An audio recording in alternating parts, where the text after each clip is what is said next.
be lasting through the mid-morning hours, and then it moves into eastern middle Tennessee. All those regions are kind of tilted a little bit because of that drag. Again, the tail of the storms lasts all the way back towards around Memphis. We're seeing a lot of wind with this system, but once it passes through, the worst of it's going to last maybe 10-15 minutes. Then the rain lasts another 15 minutes after that, and then you'll be done with it. It'll push off to the east. Tomorrow, a significantly cooler day, but calmer, and we'll all be happy for that. We're going to keep checking the radar. I'll be back with another update in just a couple of minutes. Watching that area to the southwest of Nashville very, very carefully. Melanie? All right, it is 6:41 right now, and checking our forewarned traffic. Now is the time to get a plan in place. We already have a lot of folks already on the road, as you can see here on I-40. This is just west of Central Pike, coming in from the east side of downtown, in through the Hermitage and Donaldson area. Look at all those brake lights there. People are heeding the warnings and leaving early to get to work. As Paul's been mentioning, either leave early or stay home and be late. Those are your two options today, because you do not want to be on the road when we have this very heavy rainfall and these potentially dangerous winds. He's talking about wind gusts up to 80 miles an hour that can definitely blow you around on the roadway. So you want to heed those warnings, leave early now if you can, or stay home. You might have to do some child care rearranging here. We got schools closing by the minute as well. Stay up to date with that on our snowbird map. You can check that online at WSMV.com. Holly and Chris will give us an update on those in just a minute, but you can also download our app to your phone, get all that information on the go if you do need to skedaddle and get out the house quickly.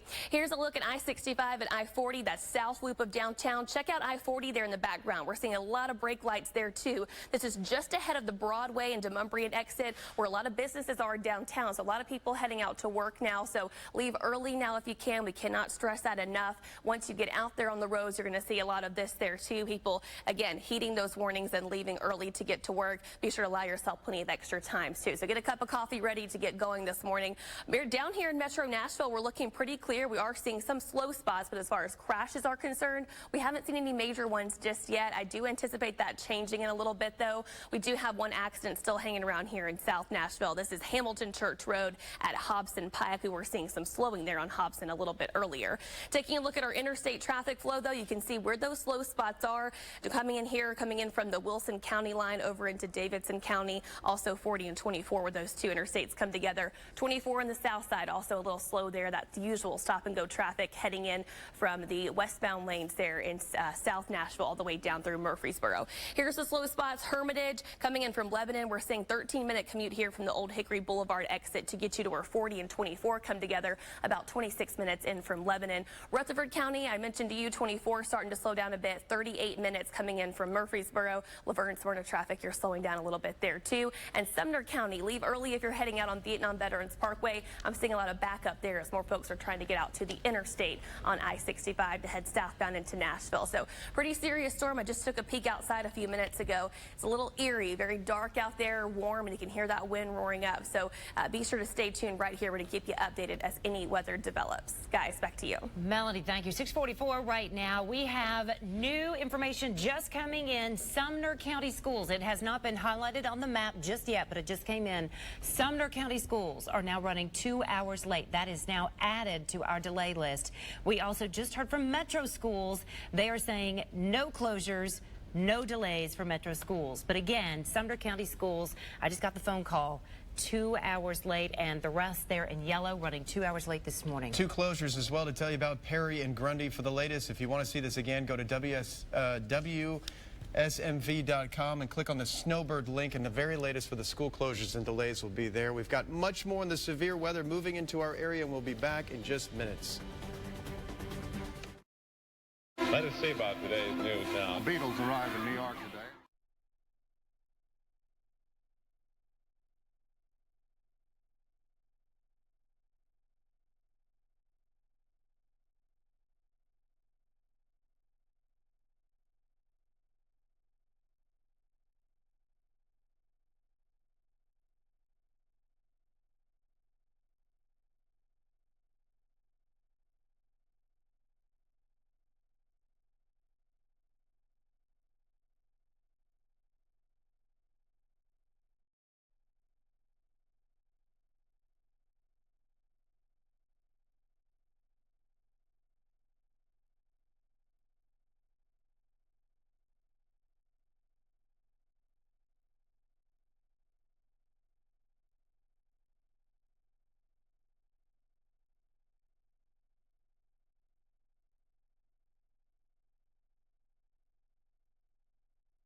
there. So that's a problem. We have had reports of some small hail around the grassland community just southwest of Bellevue in Williamson County.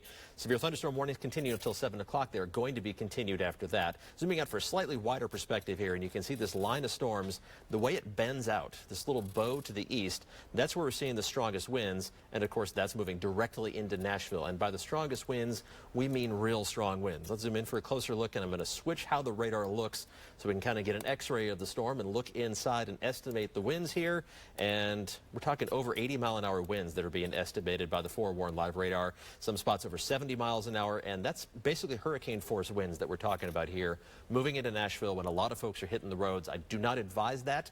We've just heard that metro schools have not delayed or canceled. Have the kids be late. Don't send them out to the bus stop in this. That's the worst thing you could possibly do. Just keep them inside until the storm passes by. You know, whatever truancy consequences there are, take it, because this is not a situation where you want kids outside, especially with wind gusts that are over 70 miles an hour. Also, a lot of cloud ground lightning and some heavy, heavy downpours with this as well. So let's look back at the regular view on the Forewarn Live radar. There's also the possibility of some hail here that's moving through western Williamson County and now into southern Davidson County as well. Yet another reason to not be outside. So let's turn on the hail tracker, and this is going to lag behind a little bit, the Forewarn Live radar imagery, because it's taken from the National Weather Service radar, which is just takes a little bit longer for the computer to chew on the information. But at largest, it's been estimating some 3-inch diameter hail. I think it's 1.25 inch size is a little more likely. We begin reports of small hail, no verified reports as of yet of any large hail that's been hitting the ground. At this point, it means more than 1 inch in diameter. That remains a possibility, though, as the storms continue to track into Metro Nashville. If you have any reports, you can post those on Twitter. You can tag us. Daphne DeLorean is here monitoring Twitter. You can tag her. You can tag me. And also hashtag it with T-Spotter so the National Weather Service office in Nashville sees it and they can pass that information along. Numerous cloud-to-ground lightning strikes within this as well. I'm going to come out to the wide perspective here and give you an overall view of what we're looking at. This line of thunderstorms actually extends. The radar's looking through a lot of it, so you're not seeing as impressive a signature back in West Tennessee. But let's switch it up in power a little bit. This line of storms actually extends all the way back to around Memphis. That's going to take a while to clear through the southern half of the mid-state. Fortunately, that portion of the line of storms isn't as strong for right now, but we're watching it very carefully as well. For the moment, the main concern is the line of thunderstorms producing those potentially damaging winds. Again, zooming in for another look at what's on its way through Cheatham County right now, tracking the strongest winds just to the south of Ashland City, north of Kingston Springs, and that's going to head right into Nashville. Let me put it in motion. Keep your eyes on these bright green splotches here on the radar, and you can track where they're going. The one seems to be heading just north of downtown, but another one is heading pretty much directly towards downtown. A little farther down the line here, and again, the green looks a little weird. We're watching for some potential signs of rotation down here in between Fairview and Leapers Fork. Let's turn the radar back on, see what we're looking at there. And that lines up almost exactly with where we've been monitoring that weird look to the radar. So you almost want to treat this as if it's a tornado warning for northern Williamson County. There is not an official tornado warning in effect for Williamson County. It's a severe thunderstorm warning, but they were talking about very damaging straight line winds, hail, heavy rainfall, frequent cloud-to-ground lightning. Be inside a sturdy structure until these storms pass by.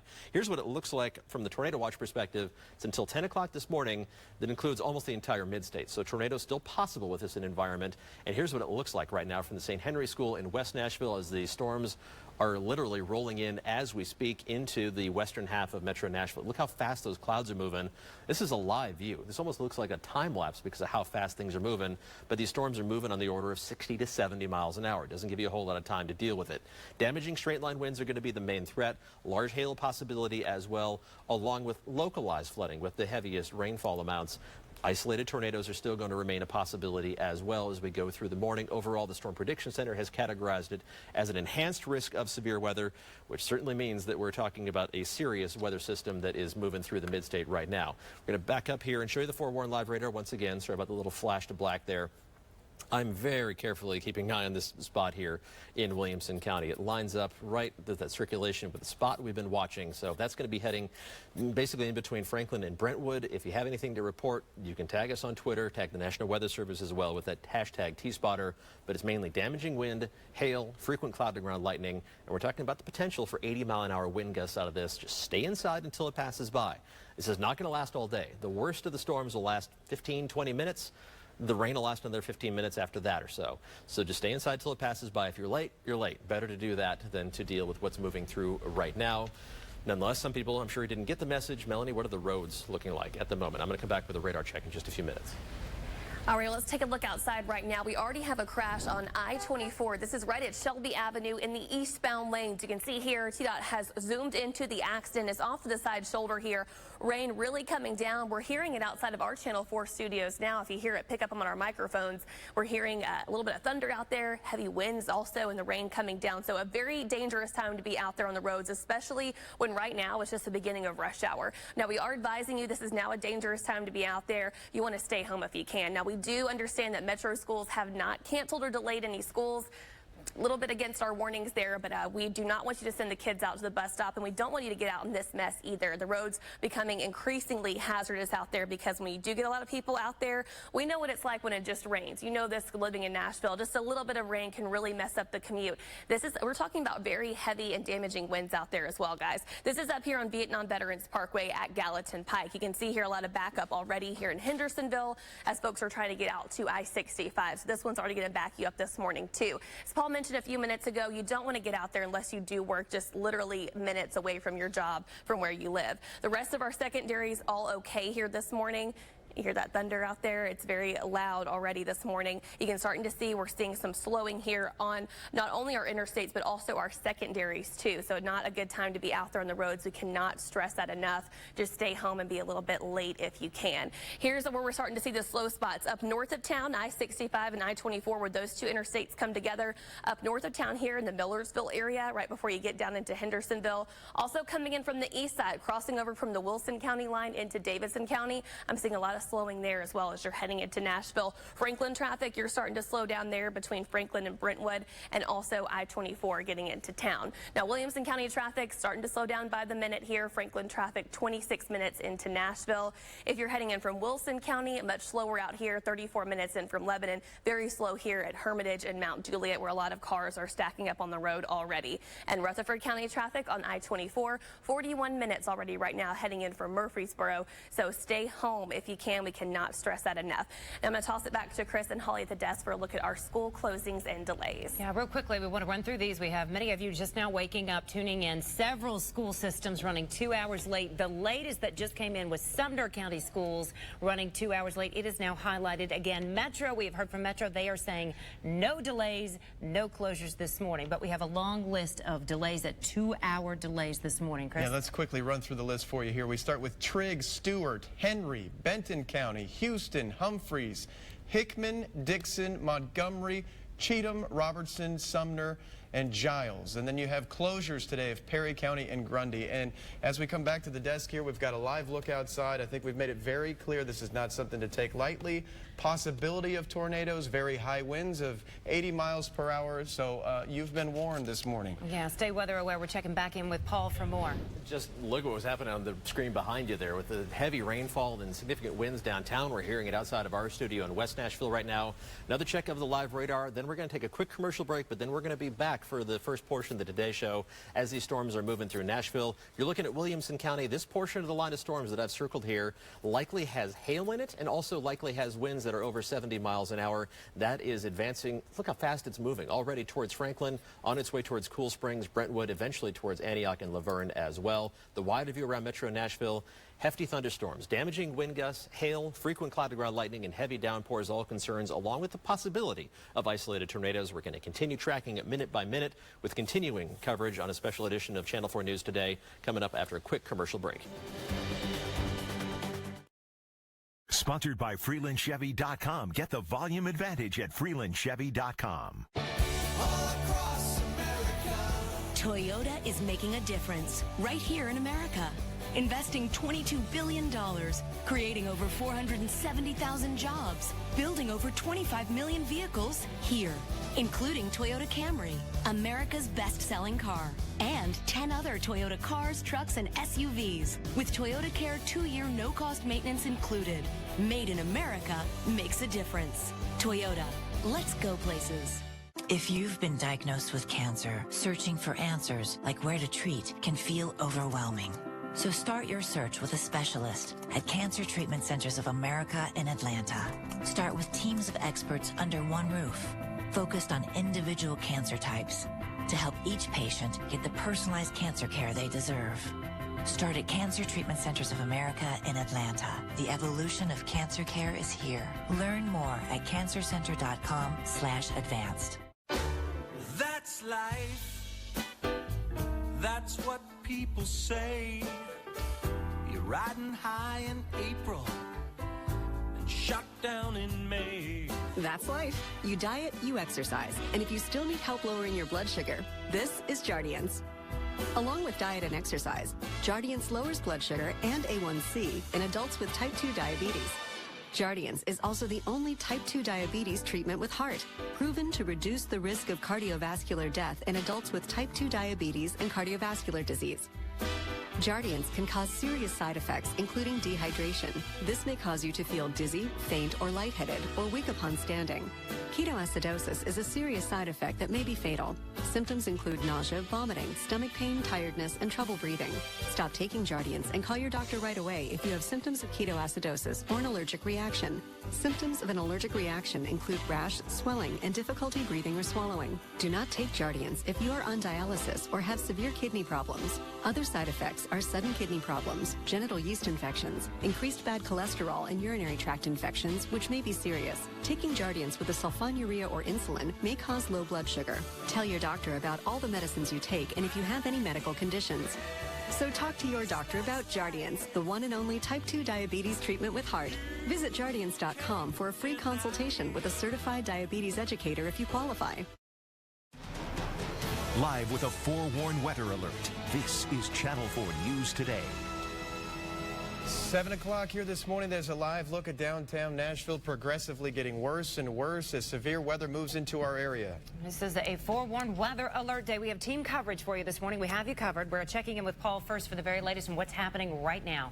Right, we have severe thunderstorms that are rolling through Metro Nashville as we speak. You see on the radar loop behind me here, where the radar beam lines up with that little gap out towards Dixon. That's because the radar is looking through some hail that's moving towards Franklin. Let's take a look at the full screen radar image and we can get a better view of that right now. And that portion of the line of thunderstorms is the worst of it at the moment. So the radar beam, as it looks to the west past Cool Springs, you see that gap. That gap isn't actually there. It's still raining back to the north of Fairview, in between Fairview and Linton. But it's seeing all that hail around Barry's Chapel, moving right into Cool Springs, so some of the car dealerships may be taking a bit of a beating there. Let's use the radar to estimate the hail size as the storm was moving through it just a little bit earlier, and it's showing a significant hail core here, estimating 2.5-inch diameter hail. Now that's likely a little bit smaller once it actually reaches ground level, but it gives you an idea of the strength of the storm, the size of the hail is lofted in those clouds, melting a little bit as it reaches the ground. But the hail threat is going to continue working to the east-northeast. Let's put a track on that portion of the line of thunderstorms. I've been showing you a whole lot of storm tracking because this line of storms, it's 50 miles long, doesn't really allow for that, but we can zero in on one specific spot that's causing us some significant issues and pin down the direction, the speed that it's going, well, we can really show you the communities that are going to be directly in the path of this. And it's going about 60 miles an hour. So let me zoom out and we'll get the locations to pop up on the map within the next minute or two in Cool Springs there. Brentwood High School by a minute after that, Clovercroft by 7:05, Nolensville around 7:10. So it gives you about 8 minutes or so. Hopefully get out and get the car inside, but we do have more places on the list than that. Let's take a look at the next panel on that list. And Antioch by 7:11 this morning, Kimbrough by 7:14, Laverne by 7:16. So 14 minutes from now. Right now just ticking over to 2 minutes after 7 o'clock.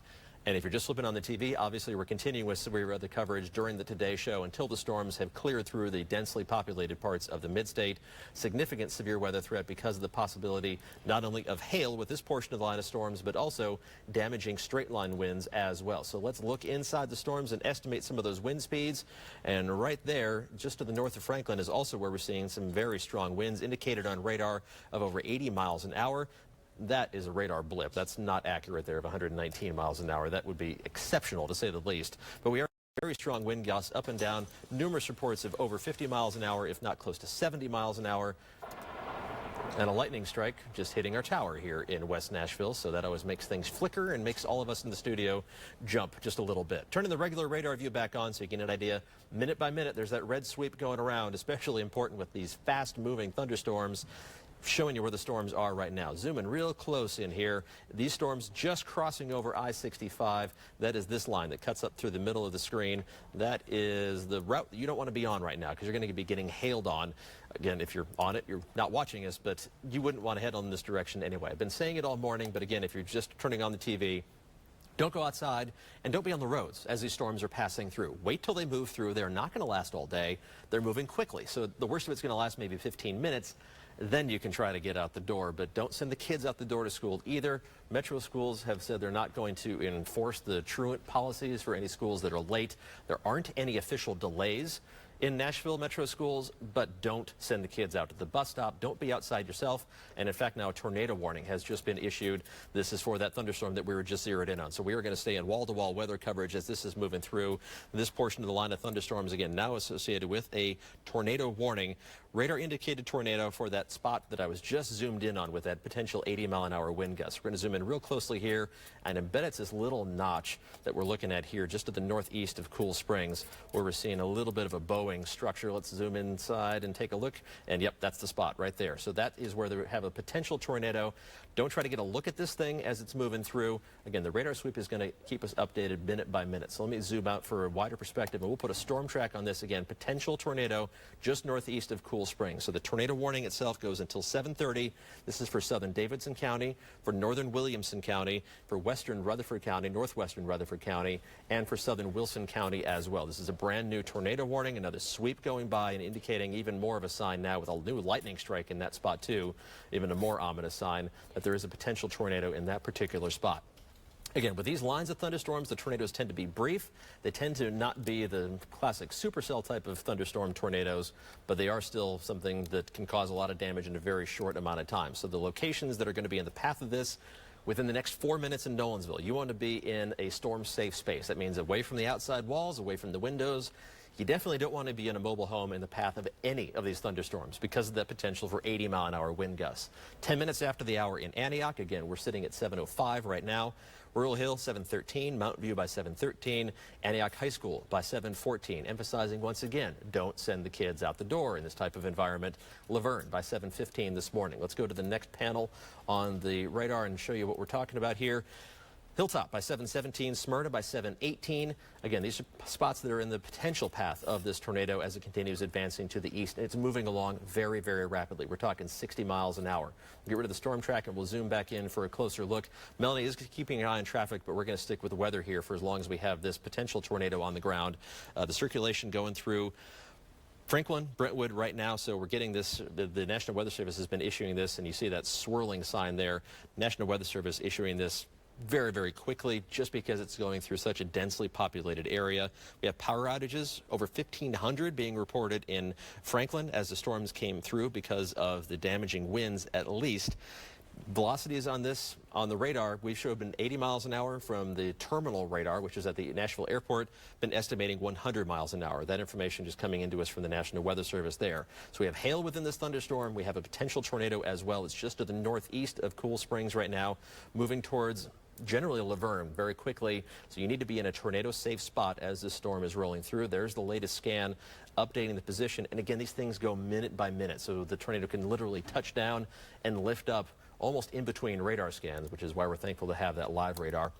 Let's look inside once again and tracking that strongest circulation, again, just northeast of Cool Springs. When we do the X-ray kind of view here of the thunderstorm, we're looking at the National Weather Service's radar data, which lags a little bit behind our live radar data. So that spot now has moved off to the east and northeast. It's just over Nolensville. It's about to cross over. That's Nolensville Pike, and it's going to continue moving up to the east and northeast. Let's put some street spotters on here, and we're going to track that and put some of the major roads on here so you can get an idea of what we're talking about.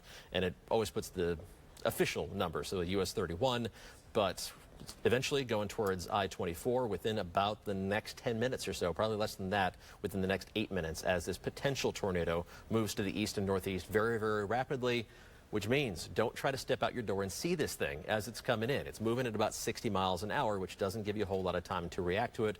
Just trust us, and you want to be out of the way of it before it actually gets into your neighborhood. Resetting a little bit farther to the north, we are looking at a severe thunderstorm warning for Sumner County. That continues until 7:30 this morning, I believe, and then the tornado warning goes until 7:30 as well. That's for Williamson, southern Davidson County, northern Rutherford County, and for southern Wilson County. Back down for a closer look, and again, just minute by minute tracking where this is going. Just had a report on Twitter of hail at the Williamson County Medical Center there. That's outside of Franklin.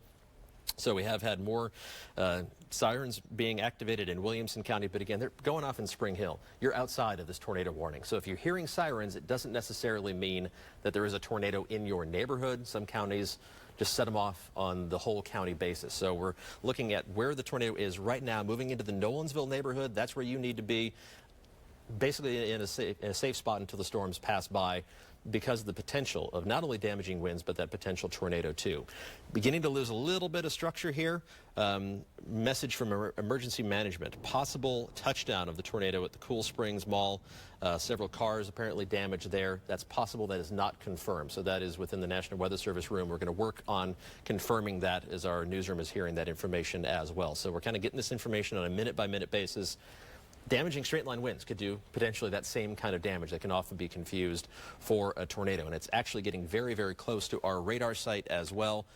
As the storms move through Hickman County, we've been tracking this for a while. Remember, about a half an hour ago, I was watching this storm as it was moving through Hickman County, back around Bonacqua, and Daphne just handed me a note that the Hickman County Emergency Management Agency is reporting trees down, power lines down, trying to confirm some non-spotter reports, public reports of a possible tornado touchdown. So where that is right now is just about Nolensville. It's just at the north of our radar site.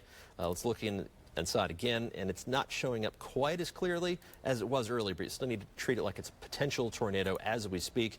Right here, which is about to move through Nolensville on its way through eastern Williamson County, on its way into western Rutherford County as well. I'm going to zoom out and put a track on this so again we can give you minute-by-minute arrival times of when and where the storms are going to be and the rotating part of this thunderstorm. We're going to track it from Nolensville.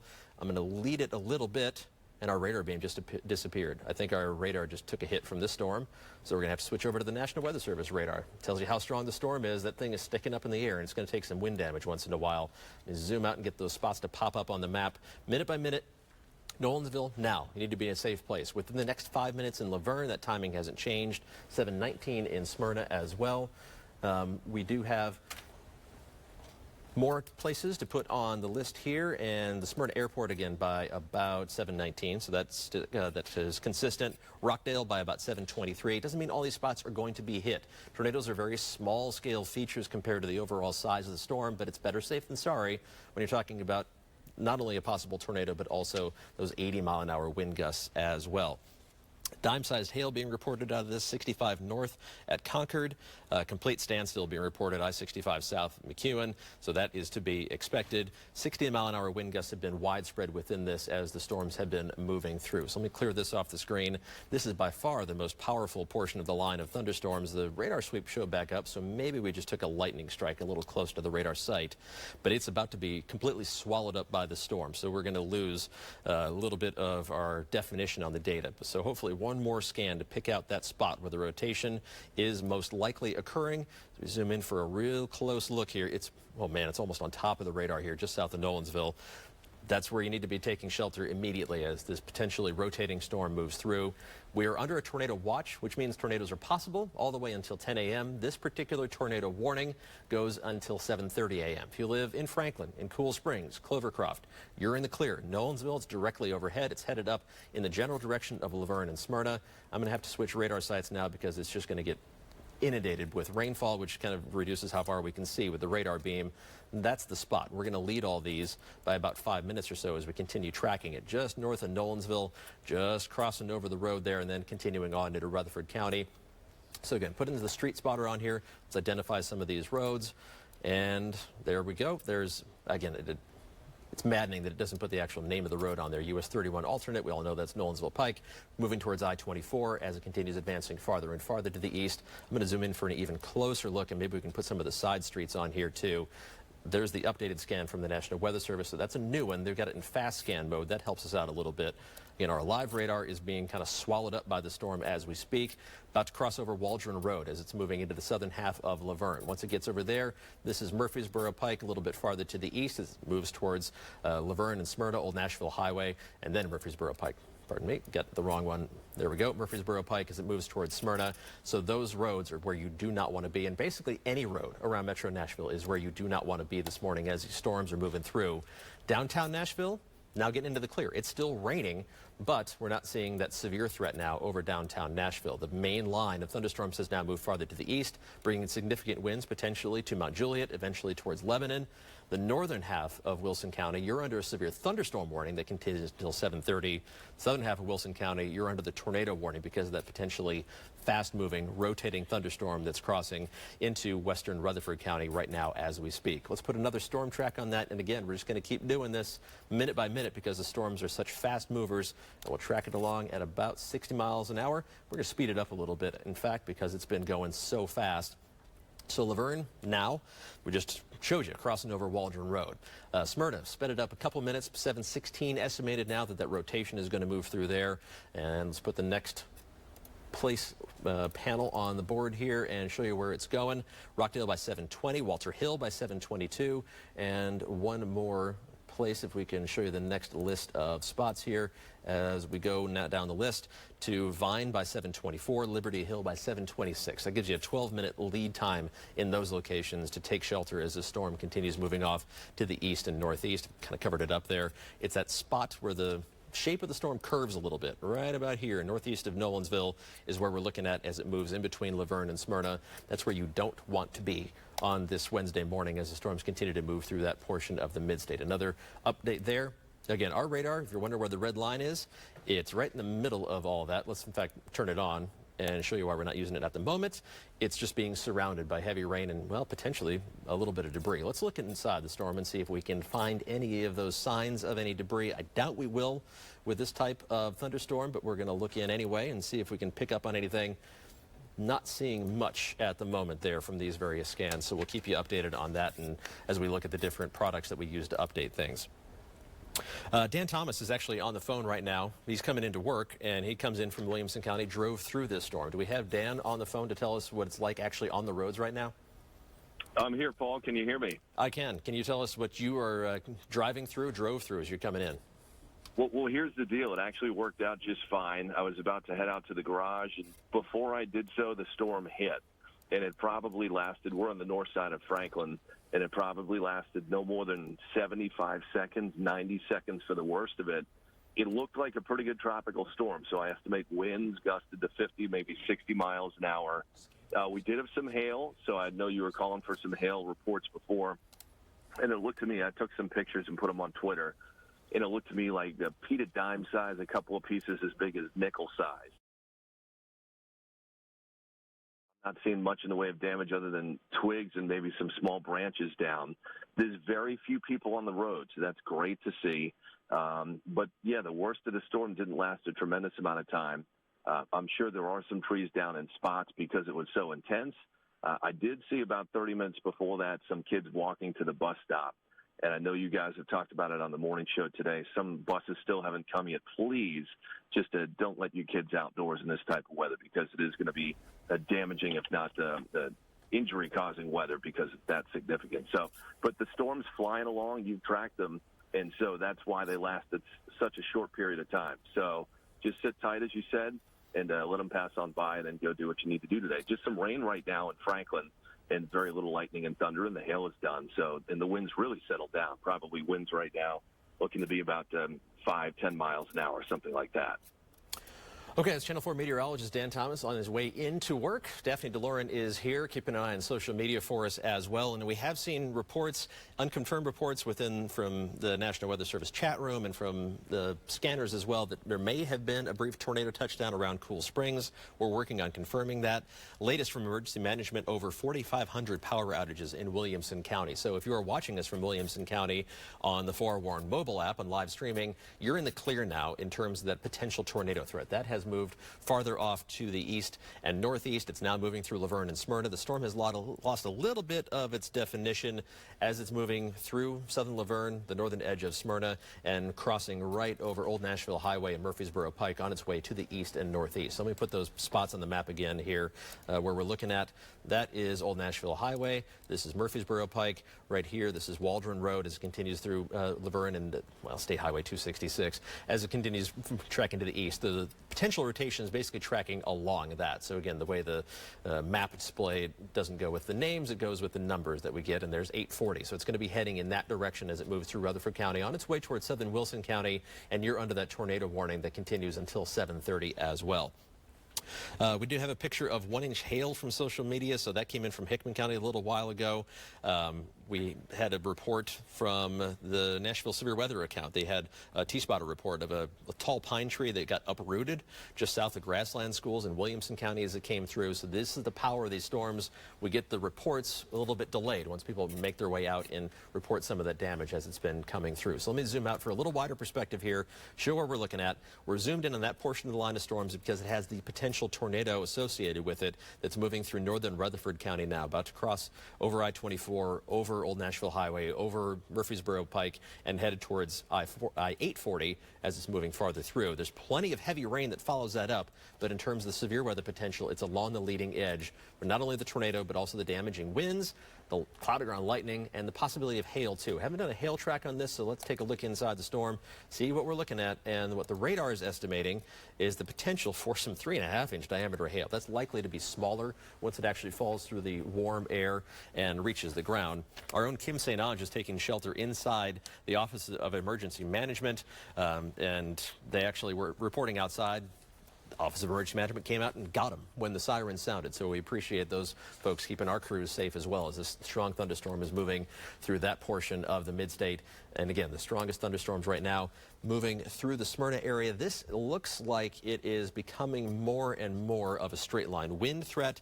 Haven't seen that confirmation from the National Weather Service. They're thinking along the same line. But just looking at this, that we're seeing those straight line winds that are still pretty strong. Again, it's getting closer to the radar site. We're due south of the radar, so sometimes that messes up the data a little bit. But we're still talking 80-mile-an-hour wind gusts possible out of this thing as it's moving through. Where the rotation has been the strongest is now just north of Smyrna. So let's zoom back in that direction here. And it just doesn't look quite as impressive as it was earlier, but still you need to treat this as if it's a tornado on the ground. You don't want to mess around with this kind of stuff as it's moving through.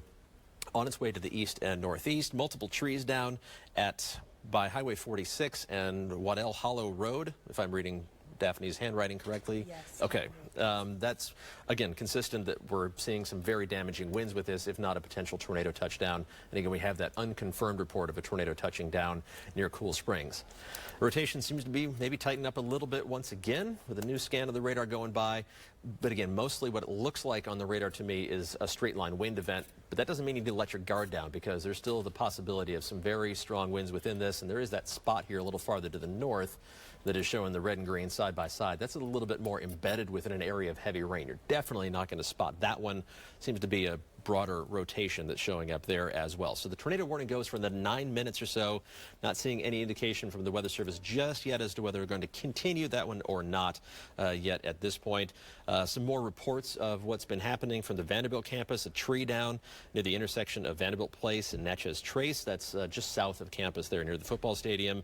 Fell onto a couple of cars, so we are seeing damage as these storms are moving through. That's why we're covering up the Today Show. If you're looking for national news, we're going to be able to keep you updated once the storms have moved off to the east and hopefully diminished in intensity a little bit.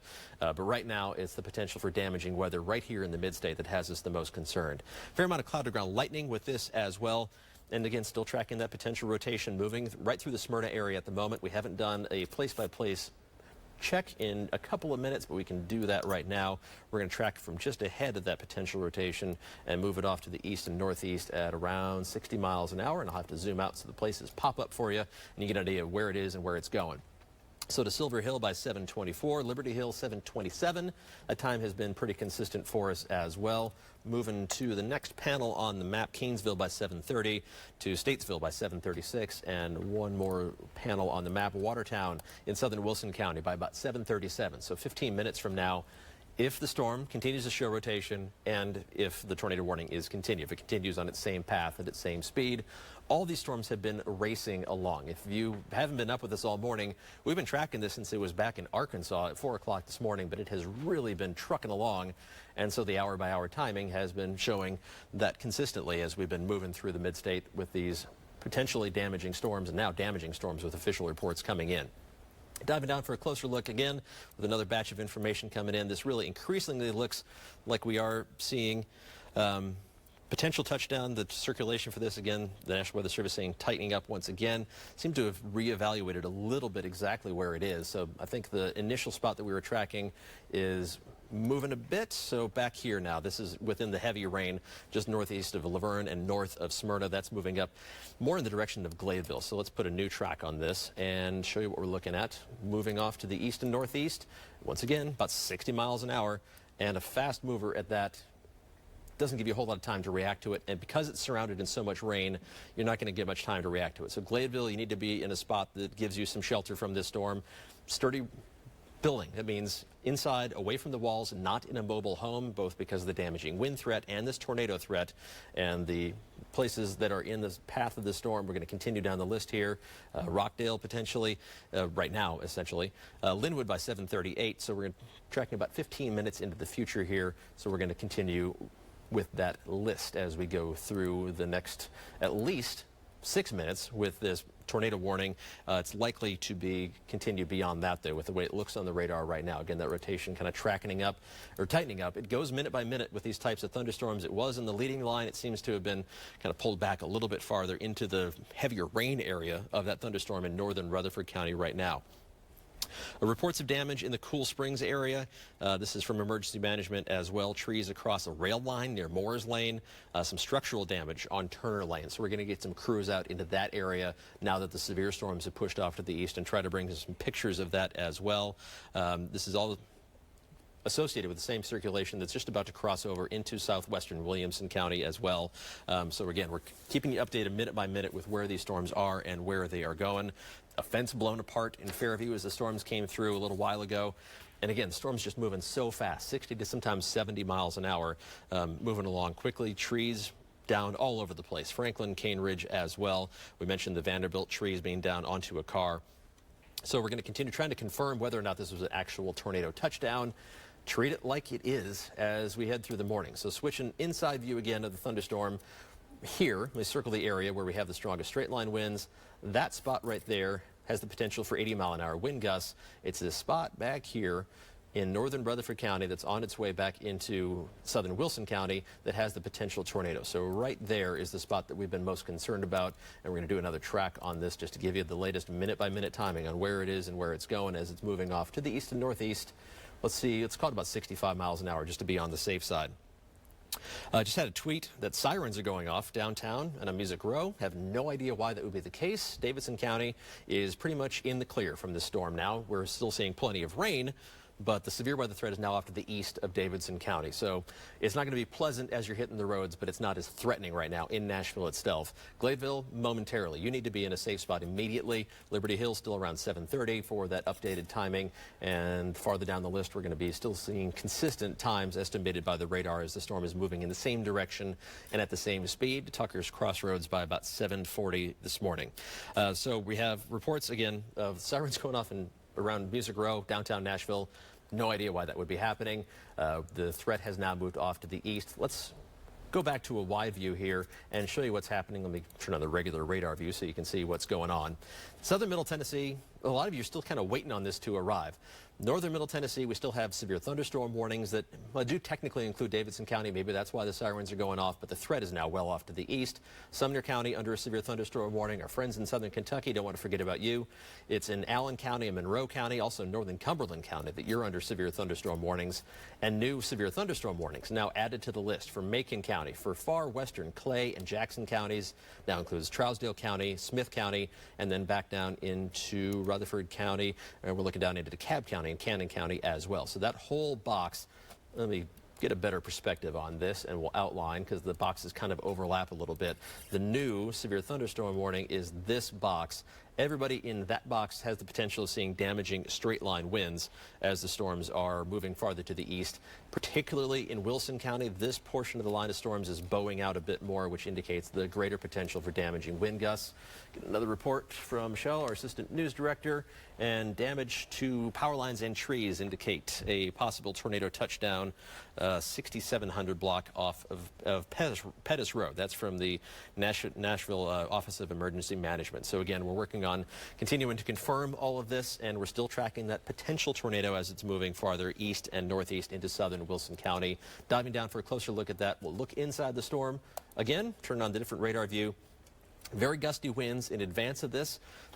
That area, let me circle that here, is where the color transition happens here, and then the potential tornado is just crossing over the Rutherford-Wilson County line right now and tracking to the east and northeast. See all the lightning strikes are kind of clustered around that? That's another sign that we're zoomed in on exactly the right spot, because that tends to be one of the signs that we look for, where the cloud-to-ground lightning activity is concentrated around the most intense and the potentially tornadic part of the thunderstorm. So yet another one of those things that we look at and analyze as we're tracking these storms as they move along. The storms, as they move a little farther east of the radar site, we can hopefully get a little estimate here. This portion, not showing winds quite as strong, but we're still talking about severe wind gusts that can, if nothing else, push you off the road. And that potential tornado in the neighborhood of Gladeville at the moment, moving east-northeast, looks like it's going to stay south of Lebanon and to the north of Watertown. But let's zoom in for a closer look on, actually, let's put a storm track on it and be sure, just to be on the safe side, and move it off at, almost a little bit too fast there, at about 60 miles an hour. And here come the place names on the map. Gladeville, again, right now.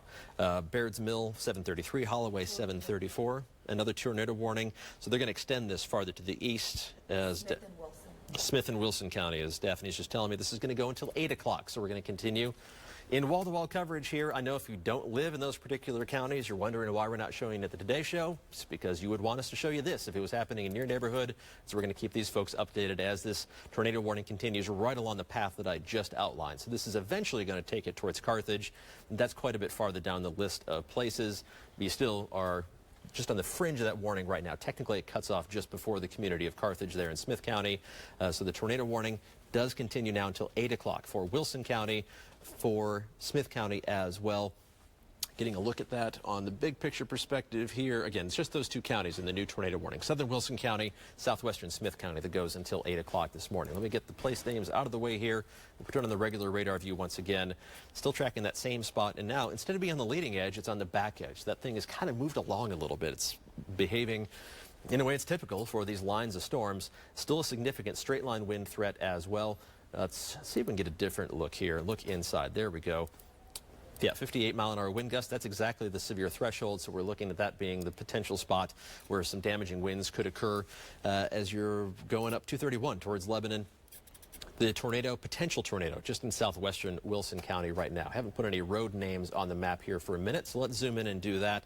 And we're going to show you potential spots. It's crossing over 840 just within the last few minutes or so, and then moving off to the east and northeast. So the spot that we're watching is right here, and that's moving east to northeast in the general direction of Watertown. So I would take tornado precautions in that community. Same thing for Gordonsville as it's heading in your direction in terms of streets that are in the path of this. With another update from the radar coming in right now. There's the spot we're watching. It's surrounded by some heavy, heavy rainfall right now. So you definitely don't want to try to get outside and get a look at this right now. Using the street spotter, let's identify some of these spots that are the more major roads. Again, State Highway 265. It doesn't identify the names of the roads. US 70 as it continues through Wilson County there on the way towards Watertown. That's going to be crossing over within about the next 10 minutes or so. Looking inside the storm again, I'm going to give you a little different color palette. I know what I'm looking for, but let's see if the radar is showing anything that we need to be overly concerned about. And right now, despite the different colors you see on the map, I'm not seeing anything that would show a damage signature to me at the moment. That's one piece at least of good news, but still, we're talking about a storm that has a history of doing damage and still a strong radar signature of a potential tornado that is crossing over US 231 in southern Wilson County, moving just south of Barrett's Mill on its way towards Shop Springs and in the general direction of Watertown as well. I'm going to zoom out slightly. We'll put this in motion, so keep your eyes on that spot that is the red and green spot. And we're going to show how this has moved along, and that's what we look for when we're evaluating these radar indicated tornadoes, especially when it's surrounded by heavy rainfall here. And that's why you're not going to see it. That's why we're not getting official confirmation or potential confirmation of tornado touchdowns until after the storm has actually passed through. You can't actually see this thing happening. 6,000 power outages now being reported just within Williamson County. So that is a significant number of people who are without power. Williamson County, you're now in the clear. These severe storms have moved off to your east. You are not included in any warnings. Everybody along and west of I-65, in fact, is now warning free. The exception to that is you look back to West Tennessee. We're going to have to keep an eye on that storm as it makes its way towards northern Hardin County and southern Decatur County as well. We're not going to forget about you folks either. Don't want to forget about any of our severe thunderstorm warnings, because these are still significant wind makers as well. We've been tracking 60 to 70, even 80-mile-an-hour wind gusts as they have been moving through, and that's enough to do as much damage as a weak tornado. So continuing to watch this, watching the lightning pattern, watching the kind of the X-ray view of the thunderstorms, and getting some live looks outside, hopefully along the way as well. I want to take a live look outside right now at what's happening after we show you the tornado watch.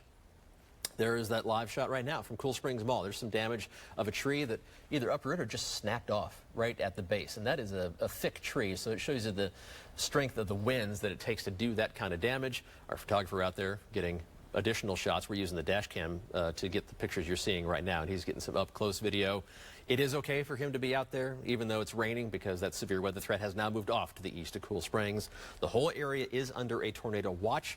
That continues until 10 o'clock this morning. So even the storms that we're tracking back into southwestern Middle Tennessee, even back into West Tennessee, as those trail through the mid-state, we're still going to be seeing the potential for some rotation there as well, and at least some wind damage. Things have calmed down right now in Nashville. We'll switch views and show you Clarksville. And I believe we lost our camera perspective because that one got stuck a little while ago. It is now light in Clarksville, but you got stuck in that view. Checking out camera view of downtown Nashville, and again, things are looking better in that regard. But as we look east from downtown, we are seeing more clouds in the horizon, plenty of that rain as well. I'm going to switch over to the WeatherBug Network in just a moment here and show you a view from Smith County in Carthage. This is the view we're going to be really watching here as those storms, including the potential tornadic thunderstorm, get closer and closer to Smith County. They're not there yet, but portions of Smith County are under a tornado warning that goes until 8 o'clock this morning. Let's go back to the radar and show you what's happening there. Let me get back on the computer here to the right spot. And what we've been tracking is a line of thunderstorms moving off to the east and northeast, approaching Watertown right now. So Watertown, that's where you need to be taking your tornado precautions. The strongest rotation on the radar is showing up just to the west and southwest of Watertown, embedded within some heavy rainfall, so we're going to continue tracking that. We have Williamson County Emergency Management on the phone with us right now. Been getting numerous from around the Cool Springs, Franklin areas of damage from this line of storms. Is there anything you can confirm for us at this point?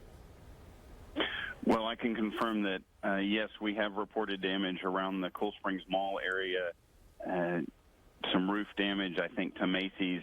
Franklin Fire was reporting that, and right now law enforcement and fire are assessing that damage and checking to make sure we don't have any injuries, and we don't have any reported at this time. No medical calls in that area, but obviously we are paying attention and trying to determine the extent of that damage, and just watching that. We have some localized power outages around the county. About 6,000 customers is what Middle Tennessee Electric was reporting just a little while ago. So obviously it's a dynamic, changing situation as that storm kind of continues to move to the east. We're assessing that damage and working with our city partners and just trying to determine the extent of the damage. Is there any one particular neighborhood? I mean, we've been mentioning around Cool Springs with the potential tornado touchdown, but are there any neighborhoods that seem to be more concentrated as far as you know?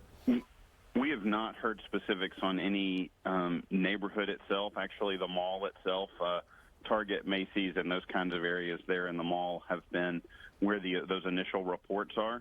But we will be checking the neighborhoods around there as we continue to kind of move out from that damaged area. Okay, one more question, then we're going to let you get back to work and continue doing your job. Have you heard any reports of lightning causing any damage, any fires or strikes causing any issues?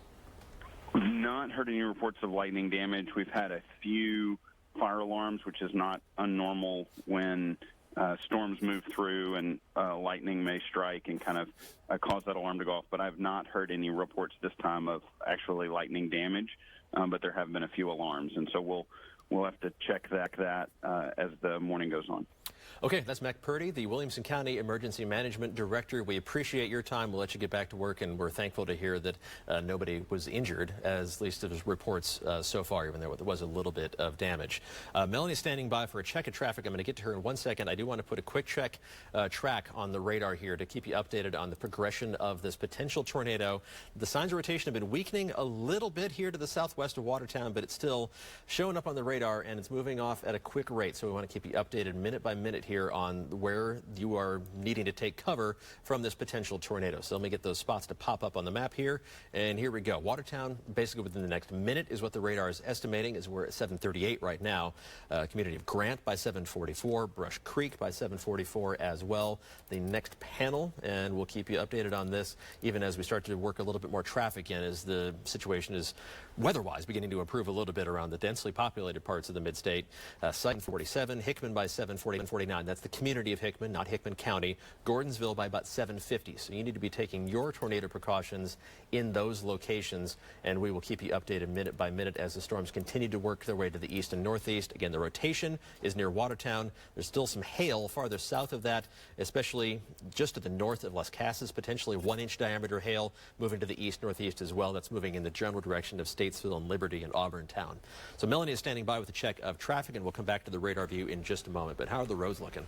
Well, Paul, we're looking a little bit better on I-65 now. This is a live look from I-65 right around Old Hickory Boulevard. Now, a few minutes ago, we were in that wall-to-wall coverage with tornado warnings being issued, sirens going off. We had this at a complete standstill, all the way stretching from Franklin at McEwen Drive all the way up here to Old Hickory Boulevard in the Brentwood area. So traffic you can see here in northbound lanes, still very heavy traffic, but moving along a little bit faster now than we were earlier. Look at these cars here. I just want to remind you, allow plenty of extra space between you and the car in front of you, because there are very slick roads here, but the heaviest of what we were seeing a few minutes ago looks like it's now being pushed further off. But as you can see here, northbound lane still very slow, and that is the case pretty much everywhere we're looking. Camera kind of shot here on I-40. This is at Old Hickory Boulevard and Hermitage, but frozen right now. We're having a little bit of internet issues because of the heavy storms over in this direction, but you can see here pretty much a standstill parking lot there on I-40. As you can imagine, several crashes around town scattered all across the mid-state area. I want to take you down to I-65, though, in this area we've been focusing on. This is right here at the Cool Springs Mall,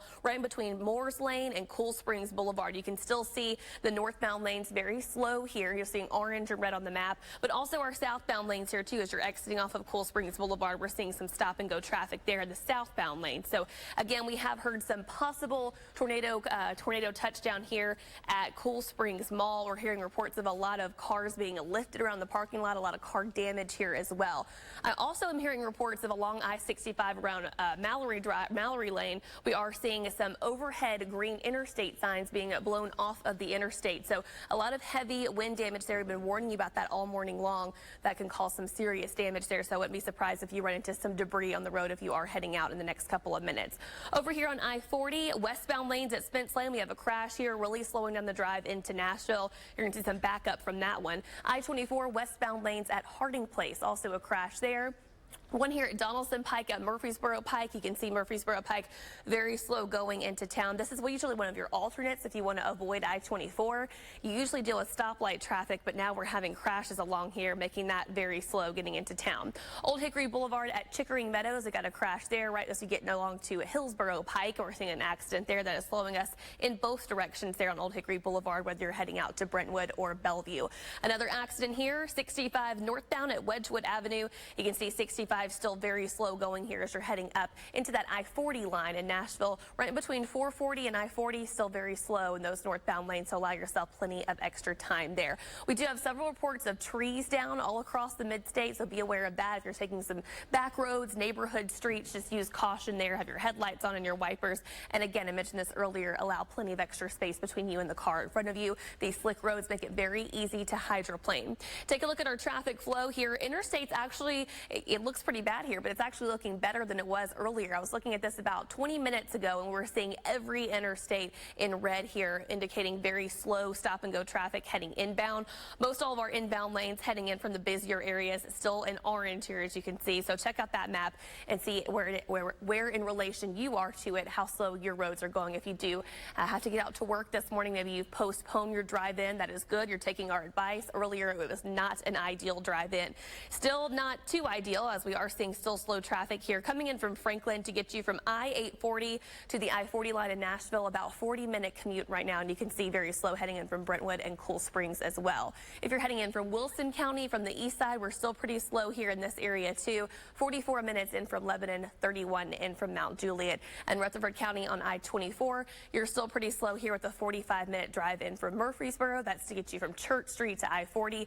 Smyrna and Laverne, your stop and go traffic there as well. So stay tuned here with us. If you do have to get out the door in the next couple of minutes, if you postpone heading to work, be sure to download our Channel 4 app to your smartphone or your tablet. You can always keep up to date with any traffic or weather conditions there on the go. And we're keeping it updated on our social media pages as well. You can follow us on Twitter for up-to-the-minute details there. I'm updating your traffic accidents there at Melanie Layden TV. Paul and Daphne are here in the Forewarn Weather Center, and also Chris and Holly on the desk there updating you with school closures and delays. I'm going to toss it back to them now with our breaking news update. Of course, the very latest always on our Channel 4 app, so be sure and stay tuned to that. But we've got team coverage. We have crews out in the fields. We're going to be checking in with them coming up in just a minute. Lots of power outages around town. We'll get to that in a moment. But first, straight back to Paul, who's updating us on this weather as it moves east.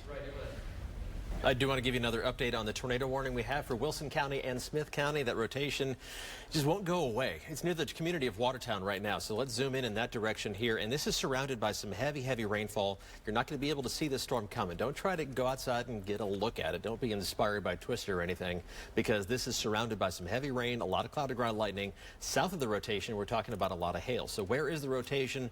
Right now, it's moving over US 70, moving through Watertown. That is where the spot is. We're seeing those red and green colors side by side, and that's moving in the direction of Gordonsville. So I'm going to zoom out, and we're going to put a track on this as it moves.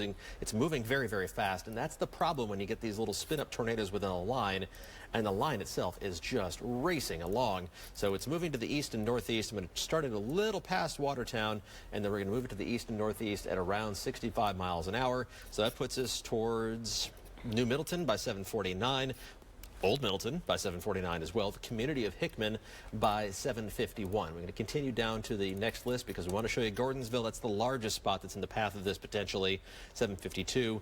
The southern edge of Carthage, I really think the storm is going to go south of Carthage, but it's potentially enough for you to be taking tornado precautions as well. You're technically outside of the tornado warning, but within the next 7 minutes, this thing's going to be on top of you. Lancaster Hill by 7:53, Lancaster by 7:55. So those are the places that are in the path of this as it's moving to the east and northeast. Zooming down for another look, we just got some more data in from the National Weather Service, and hopefully we'll be able to get a better scan, see what's going on inside. And this is kind of allowing us again to x-ray the storm. And right near Watertown is where you're getting some, at least, very gusty winds. That leads out into southern Smith County as well. So it is over US 70 at the moment. Let's put some other streets on here. I-40 is towards the top of your screen. That's up here by the sign.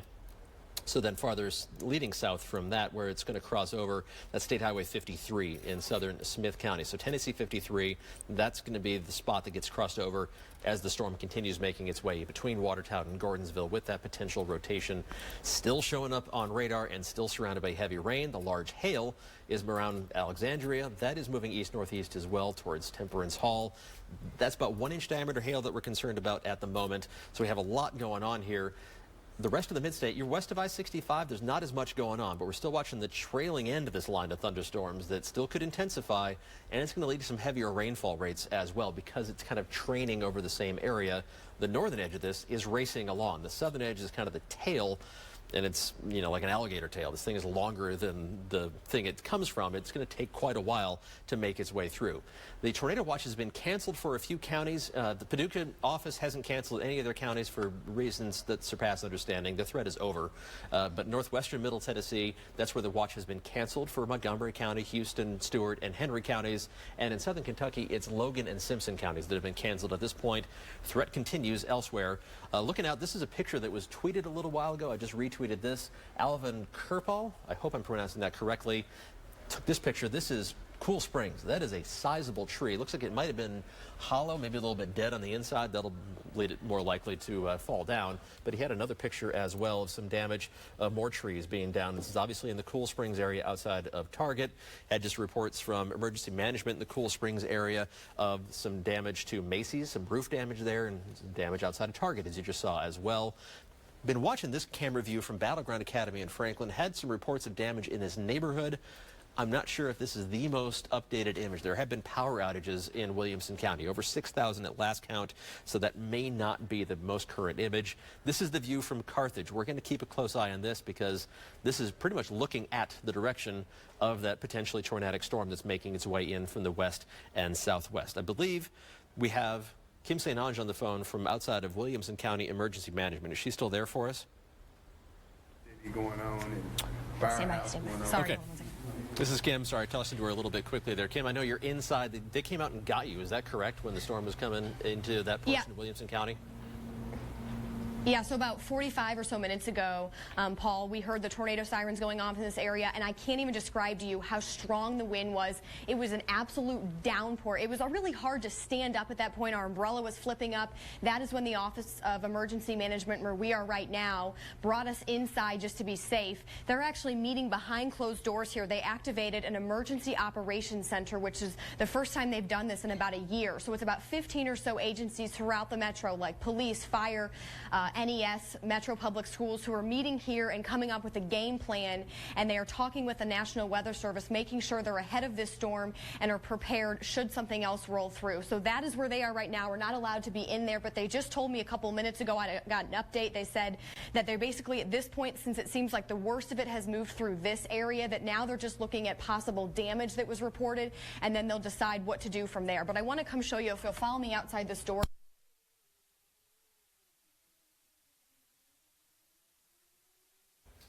Okay, Kim just got disconnected there as they were trying to go on the move, but you can see what she's seeing outside the door there is a lot of puddles in the parking lot, but again, the worst of it is over there in Williamson County, and hopefully we'll get a shot of what she was looking at here momentarily. So again, we're going to keep in touch with Kim St. Ange. Let's come back to the Weather Center here, and we're going to do another check on that potentially tornadic storm in southern Wilson County that is moving in the direction of Gordonsville in southern Smith County. Let's go back, first of all, to a camera perspective. We're looking in that direction from Smith County and Carthage. Check this view out of what the storm looked like as it was moving into Las Casas. This is a picture, I believe, from Las Casas Fire Department. That is really, really impressive looking on the radar signature there. So that is what things have been looking like as the storms have been moving through. We have now a continuation, actually a new tornado warning has been issued for Macon County and for Clay County. So two different tornado warnings. This new one, as Daphne just said, until 8:15 this morning. The tornado warning for Wilson and Smith counties goes until 8 o'clock this morning. So let's zoom in for a close look at both of those storms. And again, that's been the concern all morning, this line of thunderstorms coming into an environment that would support little rotations. And this has actually been a larger rotation. It's just surrounded by rain. There's nothing just on the shape of the storm that leads you to be concerned about it until you look inside and kind of do the x-ray of the thunderstorm. And right there to the east of Watertown, where you see the red and green colors side by side, that's what we don't want to see. That has been now moving almost straight to the east instead of moving to the east and northeast. So we're going to adjust the way we've been tracking this. This may actually pass through northern DeKalb County as well and head towards Putnam County. So even though you're not in a warning, DeKalb County, Putnam County, well, DeKalb County, you're under a severe thunderstorm warning, but not a tornado warning. I would treat that like it's a tornado warning, especially with it kind of skirting right along the southern border of Smith County. So let's track this thunderstorm as it's moving to the pretty much almost due to the east, and that rotation is tightened up once again. It's just so stubborn. We're going to track it in the general direction of Cookeville at about 60 miles an hour. It would take most of an hour to make its way towards Cookeville, so you're still pretty far in advance of this thing. Let me get the places out of the way of the actual radar image. So Lancaster Hill by 7:54, Laurel Hill by 7:58. It does look like it's now going to stay to the south of Gordonsville. That's at least some good news, but obviously not good news for the communities that are in the path of this. Center Hill Lake by 7:58, at least a portion of Center Hill Lake. Obviously, there's a very long lake there in DeKalb County, and it even extends out to DeKalb County. Buffalo Valley by 8 o'clock, Cherry Hill by 8:03, Roberts by 8:05. One more list of places here, and then we'll come back to the regular radar view. Thomas by 8:07, Baxter, as you look into Putnam County, by 8:07 as well. That takes us past 8 o'clock. That's about 16 minutes worth of lead time. Take those tornado precautions. If you're in the path of this thunderstorm, it's heading your direction and it's moving. All these storms are moving at about 60 miles an hour. Let's pan up the line here and show you that other potentially tornadic storm. This one does not look as impressive on the radar view from this look, but let's look inside, and there's that spot just east of Lafayette. That's what they're warning on. Again, you have to kind of look for the brighter red next to the darker red. So that is enough of a radar signature for a potential tornado, especially on such a small scale. Right in between Lafayette and Red Boiling Springs, that is also moving along at about 60 miles an hour, almost straight to the east. So Red Boiling Springs especially, you need to be in a safe spot until this storm passes by. I'm going to zoom out and I'm going to track it along so we can give you a little bit of lead time here in advance of this thunderstorm too. Moving, I'm going to take it straight east. The warning takes it east-northeast, but they've been moving almost straight east. And again, same speed, around 60. Actually, I clicked the button too soon. Let's get rid of that one and put an accurate speed on this so we can give you as much lead time as possible. East at about 60 miles an hour, up to even 65 at times. So that takes it towards sunrise right now.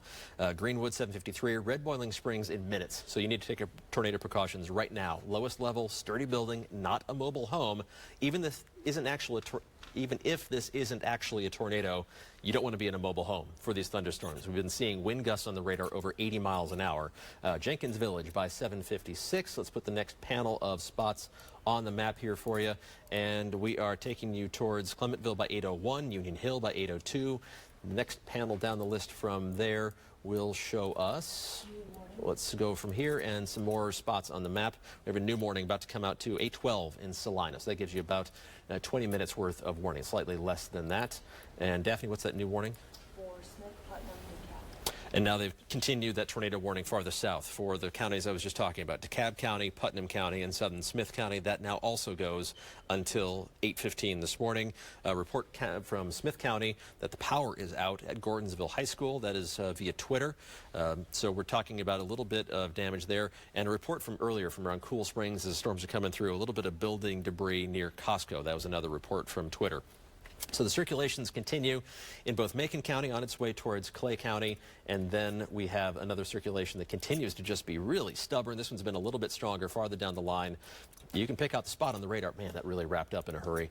Once again, here in southern Smith County, right along the border, right along Center Hill Lake, between Smith County and northern DeKalb County. So right there, let me switch the Christmas tree colors on so you can get a better sense. That is a pretty strong tornado signature right there. Let's see if we can see inside the storm and pick out anything that might be visible in terms of debris. We can use the radar to look for stuff in the atmosphere that might be a different shape than regular raindrops. So if we can pick up, that might be a slight sign there of some debris that's been lofted, maybe some tree branches or pieces of anything else the storm has lifted up there in southern Smith County, and that's what's tracking off to the east. We just showed you those arrival times towards Baxter by about 8:07. It's going to pass directly over Center Hill Lake as well. So we're keeping an eye on both of those tornado warnings. We have Macon and Clay counties till 8:15 for southern Smith County, northern DeKalb County, western Putnam County until 8:15 as well. Technically Cookeville not included, but you don't need to turn the TV off. You need to stay with us here because we're going to keep you updated on those storms with some large hail headed towards Center Hill Lake as well. More large hail down towards Liberty. Around Nashville, things are calming down. We do have Channel 4's Cody Engdahl, who has made his way down towards the Cool Springs area to find some damage. And this gives us an idea of what these storms are still potentially producing as they're moving farther and farther to the east. Cody, what are you seeing down there? Yeah, some of the damage is kind of nominal. I mean, here's one thing a lot of people out here taking pictures of. It looks like an aluminum awning that came off the roof. This is the shopping area in Cool Springs. Actually, a woman was out here. Her car was damaged from this, so she was taking pictures of this in her car, probably for her insurance. Now, we've seen quite a bit more than this. We've seen some trees snapped in half, laying in the parking lot. We've also seen some of the construction. The cyclone fence was blown over. The porta potties were all over the place. Along the freeway on I-65 coming down here, we saw trails of debris. In fact, a lot of people had to swerve in and out of the lane just to get around to not hit it. So far, this is what we're seeing. Thankfully, we haven't heard any reports of anybody hurt, and the damage is mostly things like this. Signs, small things that were easily blown over. Okay, that's Channel 4's Cody Engdahl in Williamson County. We appreciate that report. This is all associated with that line of storms that came through, including the potential tornado near Cool Springs. Still working to confirm that, and the National Weather Service works on confirming that as well. Okay, let's take a look again at that storm that is moving through southern Smith County, northern DeKalb County, Putnam County, with a very strong signature of a potential tornado on the ground. It's surrounded by rain. On the phone right now, we have Smith County Emergency Management. Oh, I'm sorry, we're working on getting on them on the phone. I do want to talk to them, though, because we have had reports of the power being out at Gordonsville High School. I want to talk to them and see if there's been any other damage reported in Smith County with this line of storms coming through, or any potential maybe sightings of a tornado. I don't think that's likely, frankly, with this, because it's so surrounded by heavy rainfall. Looking inside the storm right now, and that's still a very strong sign of rotation. A little better view there in between Gordonsville and Center Hill Lake. So we're going to zoom in, and it's going to cross over I-40 here as it makes its way farther and farther east. I-40 is this line right here. So it goes through Buffalo Valley and then kind of winds a little bit farther to the south. The potential tornado is right here, and it's probably right over I-40 at the moment. The velocity data lags just a little bit behind. So we're looking at that crossing over I-40. We hope people are just out of the way of it as it's moving through. At minimum, some very gusty winds with a nasty storm and a potential tornado still on the ground there as well. So let's zoom out slightly here, and we'll put some street places on there so we can get a better view as it's moving basically over I-40. We'll have to come in tighter for a better street view because we've already identified I-40, and you know where US 70 is, a little farther south. So let's take a look. And some other spots, trying to pick out the major roads in this part of the mid-state is a little challenging because they wind around in every direction. Stonewall Club Springs Road, that's one of them that's going to cross over here momentarily. Some of the major north-south roads, Medley and Manette Road as well. So I hope I'm pronouncing everything correctly in the path of that. Beyond that, Mill Pond Lane. Again, this is moving almost due east now at this point. Let's come out for a wider perspective again, and you're looking at kind of the X-ray version of the storm. I always call it that because it lets us look inside, see which way the raindrops are going. We're going to put it in motion, and you can track that spot where the red and green colors meet as it's been moving along through southern Smith County. So showing a slight jog just a little bit north of due east, but continuing in the general direction of Baxter. So that's the community where you definitely want to be taking your tornado precautions right now. And we have another severe thunderstorm warning that has been issued for the rest of the line, even outside of the tornado warning. So this is moving off to the east and northeast, again, right over I-40 at the moment. And as it moves in that direction, here are the estimated arrival times. Laurel Hill, right now. Buffalo Valley, essentially right now, within the next minute or two. Gentry by 8:03, Roberts by 8:05. Farther down the list, let's go to the next panel. Baxter, the estimated time is 8:08. Center Grove by 8:11. Mount Union by 8:16. Allgood by 8:18, and eventually we're going to be taking it into the Cookeville area by about 8:15 if the warning is extended. This basically, since it developed in Williamson County, has been showing very little sign of weakening. Every once in a while, that rotation weakens up a little bit. We think we'll be able to get rid of the warning, but we haven't been able to do it so far. We're going to continue tracking this. It's on Channel 4 News Today with continuing coverage of breaking weather. Live with a forewarned weather alert, this is Channel 4 News Today. Just a little housekeeping there. We had to reset at the top of the hour at 8 o'clock so we can continue with our coverage now of what's happening, especially in eastern Middle Tennessee. This is where the storms are the strongest. We have a hail threat, we have a continuing wind threat, and we have a tornado threat in two different spots. Let's zoom in on the northern one. We just updated you on the southern one. This one for eastern Macon County and for northwestern Clay County, essentially. We do have a tornado warning in effect for those two counties. It goes until 8:15. Looking inside, seeing if we can pick it out. It's right in the Hermitage Springs area where we're seeing the strongest rotation. It's not as strong a sign as we were seeing farther down to the south. Might be a little slightly broader rotation, but it is enough for the National Weather Service to post a tornado warning that goes until 8:15. Numerous tree damage reports here within these lines of thunderstorms. We had a lot of damage reported around Cool Springs. If you're just flipping over at 8 o'clock, you're watching our severe weather coverage as we're tracking these thunderstorms with potential wind damage and potential tornado damage as well in Williamson County, in northern Rutherford County, and now looking down into Putnam County, northern DeKalb County, with some hail and a possible tornado embedded within this. Looking inside the storm, it still is a very strong sign of rotation that we're monitoring. The way it works is you're looking at the bright reds that are going away from the radar. These grays are the air that isn't technically coming towards the radar, but relative to the storm itself, it's moving towards, and that indicates that there's a rotation in between there. It's moving directly towards Baxter, putting it in motion here, following it right along. So in the community of Baxter, you need to be taking your tornado precautions right now. It's over I-40, the next major road that is in its path as it's moving farther and farther to the east and northeast is US 70. So US 70 north, as it goes just north of Baxter and into Cookeville, is going to be the next spot in the path. Cookeville, you're not technically in this warning. Same thing for All Good, but you need to treat it like you are in the path of this warning because the storms are moving real fast. We're talking 60 miles an hour for the forward movement of these thunderstorms racing right along. So let's zoom out. Let's reset the whole picture here, show you what's happening. In Nashville, we're done with the severe weather threat because the back edge of this is moving through. Farther south, though, Rutherford County is still getting some heavy rain. Southeastern Williamson County, northern Murray County, back into Hickman and Lewis counties, very heavy rainfall. Southern Decatur County, northern Hardin County. That's an intense thunderstorm that's not technically warned right now, but we're going to keep an eye on that one as well in case we do get a new warning issued for that. Tornado watch continues for the entire mid-state until 10 o'clock this morning. It was in effect for the entire mid-state. Portions of it have now been canceled. I think we'll see more counties being canceled as we head through the next couple hours. And the question you're asking, is this the main event? Is there going to be more after this? This was the main event. As it moves through eastern Middle Tennessee, the northern edge of it racing along is the worst part of it. We're still going to have to worry about some spotty warnings farther to the south, but the rotating thunderstorms in eastern Middle Tennessee, the worst stuff has been happening in that portion of the mid-state. So back to the radar view. And right now, the two worst storms are over western Clay County and now moving into western Putnam County. So southern Smith County, you're almost in the clear at this point. Northern DeKalb County, that rotation looks like it's staying just to your north, but it's an awfully close call. You're definitely getting some hail there. And we've seen so many cloud pictures on Twitter. I'm trying to retweet as many as I can as I'm also talking along the way here. We do have numerous damage pictures that have been shared with us as well. So we're going to keep sharing those with us too. Some trees uprooted in Cool Springs. This is the same thunderstorm that's now moving into western Putnam County.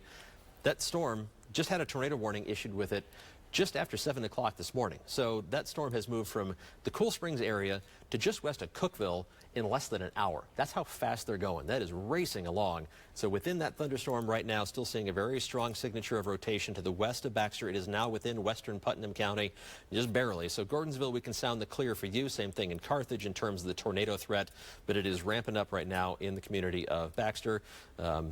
Cancel out of that, and let's go back to a slightly closer view so we can identify some of the major roads in this part of the mid-state. Again, US 70 north, we've already identified that. We're going to talk to, well, I outline the roads here on the map that you're watching with this rotation. We're talking to Smith County Emergency Management. I know you've been busy with the storm actually coming through your neck of the woods within the last few minutes or so. We had a report that the power was out at Gordonsville High School. First of all, is that accurate, and has there been any other damage in that portion of your county? Yes, sir. We just got a report that there was power outage in the Gordonsville area at this time. About 7:45, the storm started passing through Smith County, mainly staying south of Interstate, just a little north of Interstate 2, where Gordonsville is located. And we are getting reports of power outage and also reports of possibly some trees down in that area over there, too. Okay, as far as you know, have there been any injuries reported? We hope not, but anything that you've heard in that regard? No injuries at this time. Like I say, we're just now beginning to get reports in. The weather has calmed down considerably here. Like I said, at about 7:45, it started coming through. A lot of straight line wind, heavy rain. But at this time, what we have now is just some stout wind. The rain has just about subsided. And now we're just starting getting reports. People get out and check and see just what damage we do have and to what extent. Okay, as you mentioned, the weather's really calming down there. The potential tornado we've been talking about has now moved into Putnam County. It went through just south of Gordonsville, kind of a rural part there of Smith County. Have you heard anything from any spots there in the far southern tier of Smith County in terms of a potential tornado? No, not at this time. We've got law enforcement en route over there, and they will give us a report here shortly. And like I say, it come through pretty quick. It didn't last long at all, so hopefully that helped tremendously and keeping any damage down to a minimum. All right, Sonny, thank you very much. We'll let you get back to work. We know you got a busy morning ahead of you. The good news is you're now in the clear in terms of that tornado threat. That circulation has gone to your east into Putnam County. We appreciate your time a great deal, and we'll let you get back to work. Okay, let's go back to the radar view here, and what you're looking at is I've outlined where Gordonsville was. We were talking about some damage there, especially around the high school with the power being out. Probably from straight line winds from that portion of the storm. The circulation now is in western Putnam County, approaching the community of Baxter. I've been saying it over and over again. I'll keep repeating myself here. Look at how much rain is surrounding that potential rotation. You're not going to see this thing, so don't try to get outside and get a picture of it. We always love the cloud pictures. We love sharing those. You are not going to see the classical supercell tornado funnel headed towards you. First of all, this is a highly variable part of the mid-state in terms of what the terrain looks like. And we're also looking at just being surrounded by some very heavy rain and some hail as well. Still now moving just to the east of Center Hill Lake. The latest update. And again, our radar in Williamson County took a pretty much direct hit from this potential tornado as it came through. So we're working on establishing some data issues there. Looking at hail just to the south of Baxter. A new image on the radar scan still shows that really strong rotation. Baxter, you really need to be battening down the hatches, staying away from the windows, the outside walls. You don't want to be in a mobile home as this is coming through. Putting a track on it, and your eyes should automatically be drawn to the spots where we're most concerned about, but I'll highlight it anyway. Let's put this in motion. You can see where it's been going and tracking along the line that is taking it right along US 70 as it heads into Putnam County, kind of down the length of Putnam County, on a path that's going to bring it very near to Cookeville. So Cookeville, you're technically not in this tornado warning right now, but you want to treat it as though you are under a tornado warning at this point. This is not going to slacken up that much the way things look right now. This storm started all the way back in Hickman County, started showing signs of rotation. We were watching it before 7 o'clock this morning. A report from Hickman County Emergency Management of 6 homes that were damaged. Bates crossing Washer Road, the Lyles area of Hickman County, at around 6:30 this morning. So that's really when this began. The warning didn't have anything, wasn't issued until about just after 7 o'clock this morning for Williamson County. Now it continues for Putnam County, especially in the community of Baxter. Let's zoom out a little wider here. I'm going to put the latest timing estimates on when it's going to be where in terms of communities as it's going through Putnam County, just right down the length of Putnam County here, moving slightly north of due east at about 65 miles an hour. So here we go with these spots. Double Springs by 8:08. Again, it's almost in Baxter right now. So that's where it is at the moment. And actually, we just ticked over to 8:09. Cookeville within the next 4 minutes. Take your tornado precautions at the moment. Have we seen, Daphne, any reports from the Weather Service if they're going to continue this for Cookeville? Kind of coming up to extension time. The way it looks on radar right now, I'd be stunned if they don't continue this warning for Cookeville. So just go ahead and take your tornado precautions. It's going to be there in about 3 minutes. All good 2 minutes after that. Jeremiah by 8:18, Rickman by 8:20. One more panel of place names so you can be prepared. Oak Hill by 8:22, Pinhook also 8:22, and Monterey by 8:24. So a lot of these locations technically aren't warned yet, but I think there's going to be a warning coming from the National Weather Service just because of the way the storm looks on radar. The rotation really hasn't weakened much whatsoever as it's making its way east and northeast. On the phone right now, and we're going to return to the Macon and Clay County storm in just a moment after we talk to Mount Juliet Police Department on the phone with us. The potential tornado came to your south, but you had some hefty winds go through there. Have you had any reports of damage or other issues there in Mount Juliet? Hey, good morning. Definitely no major issues in our community, but our thoughts and prayers do go out to everyone else surrounding Nashville as they still deal with some impacts. But in our community, we just had 2 calls for service, a tree down over a roadway that officers cleared out, and lightning struck a house in the Providence neighborhood, but thankfully there was no fire. Okay, so minimal damage, and you haven't had any reports of injuries at this point? Definitely no reports of injuries, nothing major at all. in our community. That's great news. We appreciate the report from Mount Juliet Police there. And the best news that I can give you is that you are now in the clear in terms of your severe weather potential. You've got some more rain on the way, so we'll hope that doesn't cause any issues on the roads. But thank you for your time. We'll let you get back to work. All righty. Thank you. Okay, let's return to that tornado warning that continues for Clay County. I'm not seeing much on the radar at this point that leads me to believe they're going to continue this tornado warning farther to the east for the rest of Clay County or even up into southern Kentucky. Southern Kentucky, I know we haven't been talking about you as much. You've had some hefty storms roll through your neck of the woods, too. Those have been severe thunderstorm warnings. Our focus has obviously been on the potential tornado warnings and the potential damage. Strongest storms right now are over Cumberland County, Kentucky, and now seeing that we're going to get a new tornado warning for Putnam County, as I speculated a little earlier. This is going to include Cookeville, so we're going to be keeping an eye out from our Putnam County Emergency Management Agency camera in Cookeville. The thing is, we're not going to see anything on that because this tornado is wrapped up in rain. So that warning is going to be extended to the east momentarily. We're just seeing that word from the National Weather Service.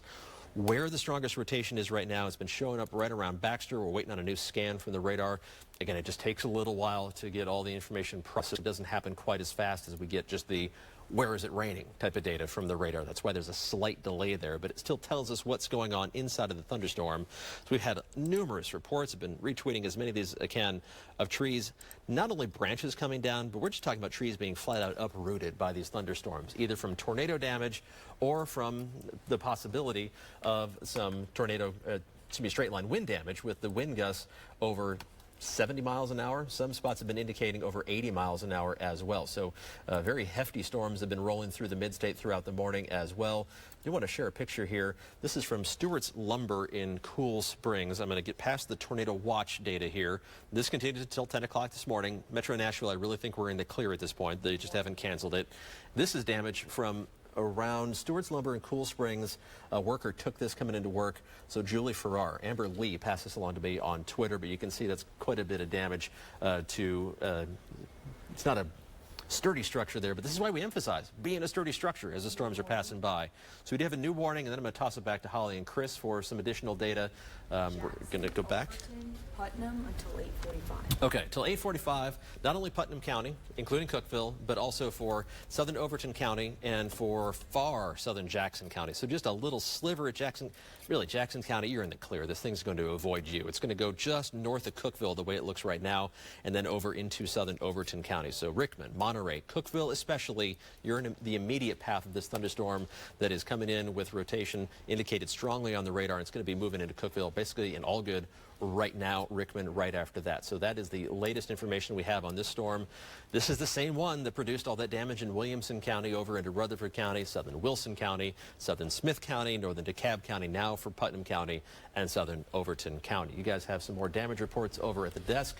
I'll be back with another check of what's happening on the radar momentarily. All right, we have Jennifer's Edward Birch up here with us talking about more damage to the south of Nashville. Yeah, we've watched this all sweep in from 4 o'clock this morning from Arkansas and up in Missouri, and then came in through Williamson County and left just a path of destruction. And we still have so many people without power right now. What are you seeing? Well, we're seeing a lot of pictures that are coming into the Channel 4 newsroom right now, a lot of them out of Williamson County. We're going to show you some right now. The first one is from Franklin Road, close to Creekwood. You can see that tree right there that has the power lines just ripped down. If you see those power lines, do not get out of your car. Just be careful. We really want to stress that. That one was, well, this is some of the damage that we're seeing out of Cool Springs as well. You can just see some of that damage. That is from Dwayne Osteen, and those power lines on Murfreesboro Road past Laverne again.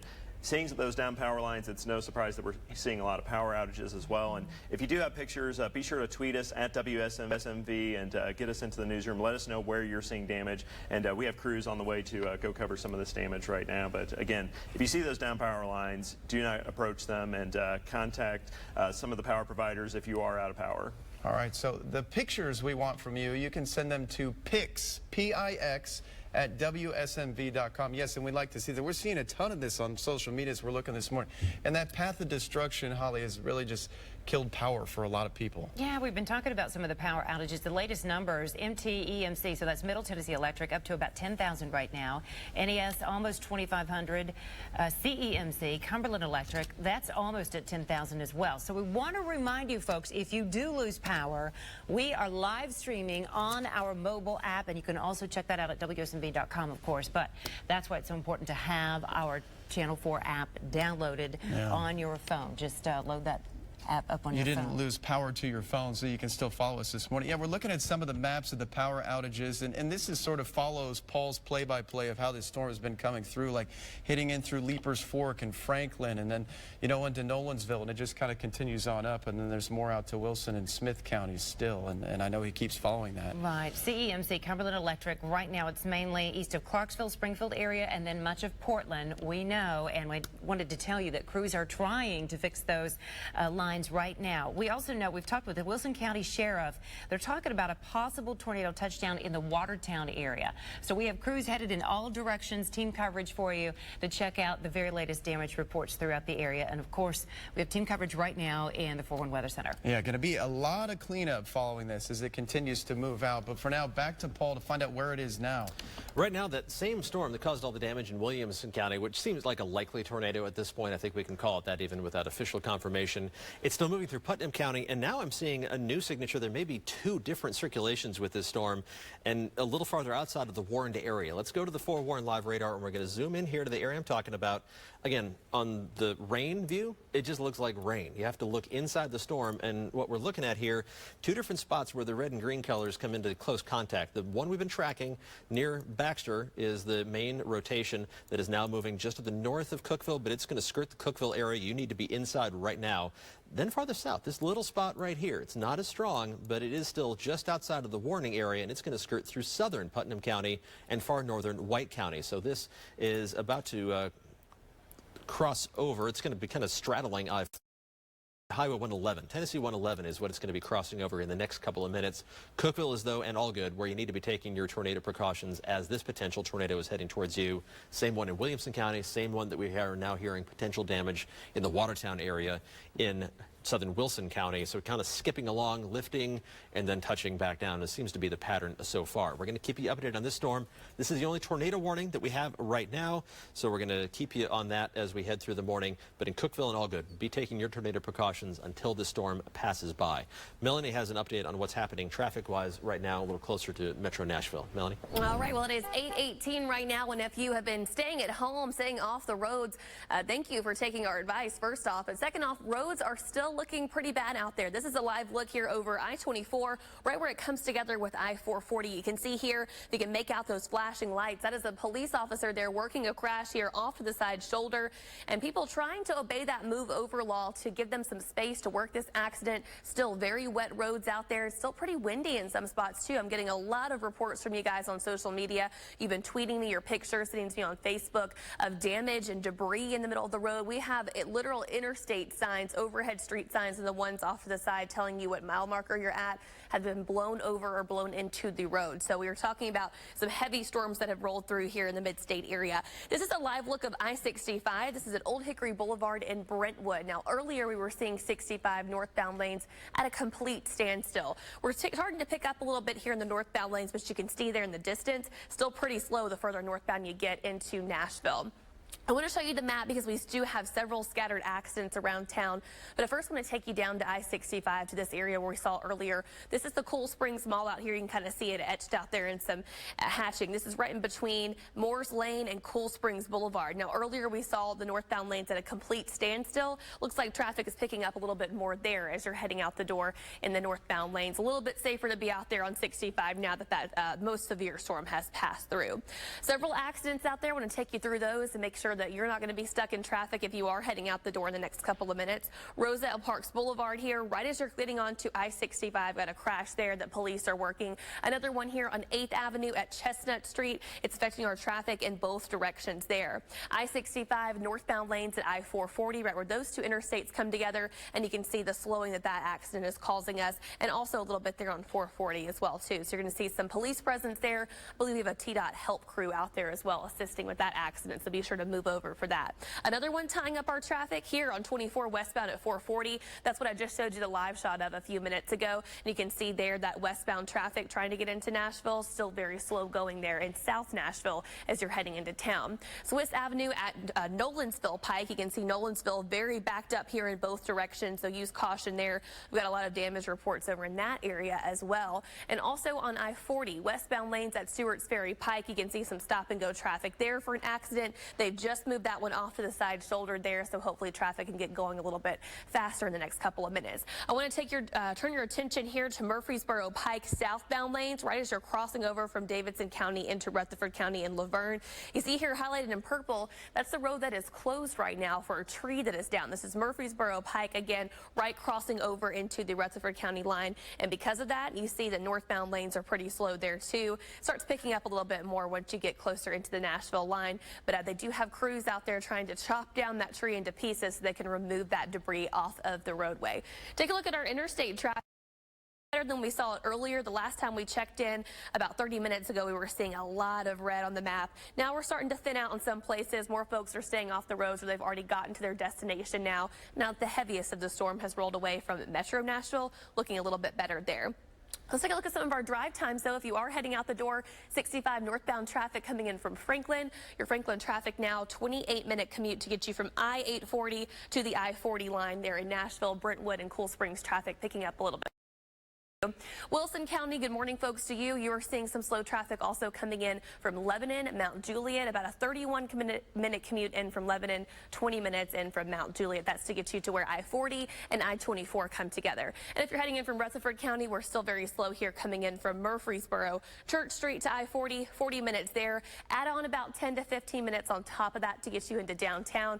And of course, if you're going to be out in your neighborhood roads, side streets, back roads, watch out for any debris out there. You have lots of reports of limbs down, trees down, signs down on some interstates too. So just use caution there. If you're heading out the door, you got to turn your TV off. We are with you on the go. Download our app. You can search it WSMV in your app store on your mobile phone or tablet. You can stay up to date there with traffic, news, and weather as well. We also have a separate weather alert for that also. I'm going to send it back to Paul and Daphne in the Forewarn Weather Center. They're keeping us updated on what's happening out there now. Right, we're going to do an update on that Putnam County storm right now, and then we're going to send it to Channel 4's Cody Engdahl, who is live in the Cool Springs area with a report of some damage there. But first, what's happening at the moment, which is still a potentially tornadic thunderstorm that is right in the vicinity of Cookeville, just north of Interstate 40 and US 70 is where the strongest rotation has been showing up. Diving down for a closer look here, just crossing over Tennessee Highway 111. The strongest rotation is in between the very dark red and the very bright red that's showing up there just north of Cookeville. Also very gusty straight line winds with this storm as it's moving through. So right there where the red and green meet is where you're talking about that strongest likelihood of that tornado moving through the Allgood community right now. Rickman as well, you need to be taking your tornado precautions. We're going to continue tracking this to the east and northeast. You can see where we're going to run out of coverage from the radar in terms of our ability to look inside the storm and kind of do that x-ray view. But let's give you a look at the communities that are in the path of this. Paragon right now, Jeremiah also closer right now, Rickman 826, Oak Hill Beaver Hill by 829. Running farther down the list here, Highland by 831, Mineral Springs 832, Lovejoy by 835, and one more panel of names before we send it to Channel 4's Cody Engdahl. This is going to take you farther down into Overton County. Crawford 836, Twinton by 838. So this is a potential tornado still near Cookeville, just north, moving through the Allgood community. It's going to skirt very near Rickman. Not only a potential tornado, but also some damaging straight line winds as well. And this is the same storm that we've been tracking since it came out of Hickman County, went across Williamson, Rutherford, Wilson, Smith, DeKalb counties as well, and now moving through Putnam County on its way towards southern Overton County. Channel 4's Cody Engdahl is down in Cool Springs. He has a report of some damage down there from the storm as it came through a little over an hour ago. Cody.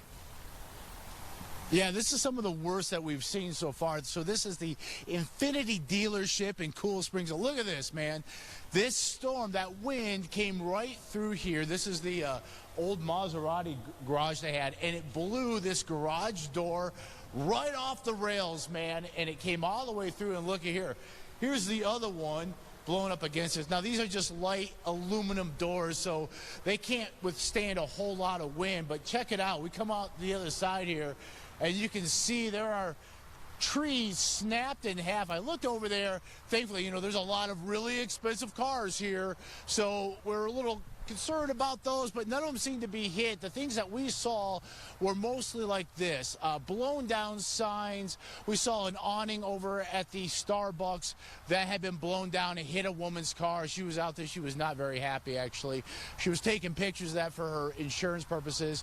We've seen freeway signs blown over, and of course a lot of debris on the road. Thankfully there weren't any accidents. We had to actually swerve out of the way. Thomas Davis was driving at the time. We had to swerve out of the way just so we wouldn't hit all the junk that was left on this in the road from whatever came through here. And I'll tell you, whatever came through here, it was pretty angry. It knocked over some fences. We even saw porta potties over at one of the construction sites. They were all over the parking lot. So far, these kind of things are what we've been seeing.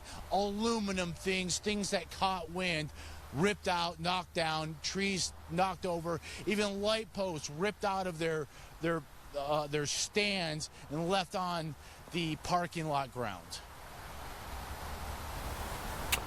Okay, that's Channel 4's Cody Engdahl there in Cool Springs. Obviously, a lot of damage in that neck of the woods, and we're continuing to track that thunderstorms. It's moving eastward. We also have severe thunderstorm warnings that are in effect for Clay County, Jackson County, Pickett County, Overton County, Fentress County, Putnam and White counties, and Cumberland County as well. On the Kentucky side of the border, it's in Cumberland and Clinton counties that you're still under severe thunderstorm warnings. We're also keeping an eye on this line of storms in southwestern Middle Tennessee that's been intensifying because this part of the atmosphere over the mid-state hasn't been worked over yet by the earlier band of storms. This whole thing really stretched out because the strongest winds farther up in the atmosphere are as you head farther north into southern Kentucky. So that's kind of pulling the northern edge of this a lot faster than the southern edge of it, which is poking along at a relatively slower rate. Still some hefty rainfall right now in southern Decatur County, northern Hardin County, northern Lawrence County, southern Perry County, and western Lewis County as well. Some strong thunderstorms there. They're below severe limits, but we'll keep a close eye on them.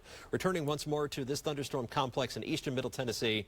Again, we're tracking that potential tornado right now, and you can almost pick out the area where the rotation is by just looking at the colors on the radar imagery. Let's look inside, and it lines up pretty well. Now passing right over Tennessee 111, in between Rickman and Allgood, continuing to move to the east and northeast.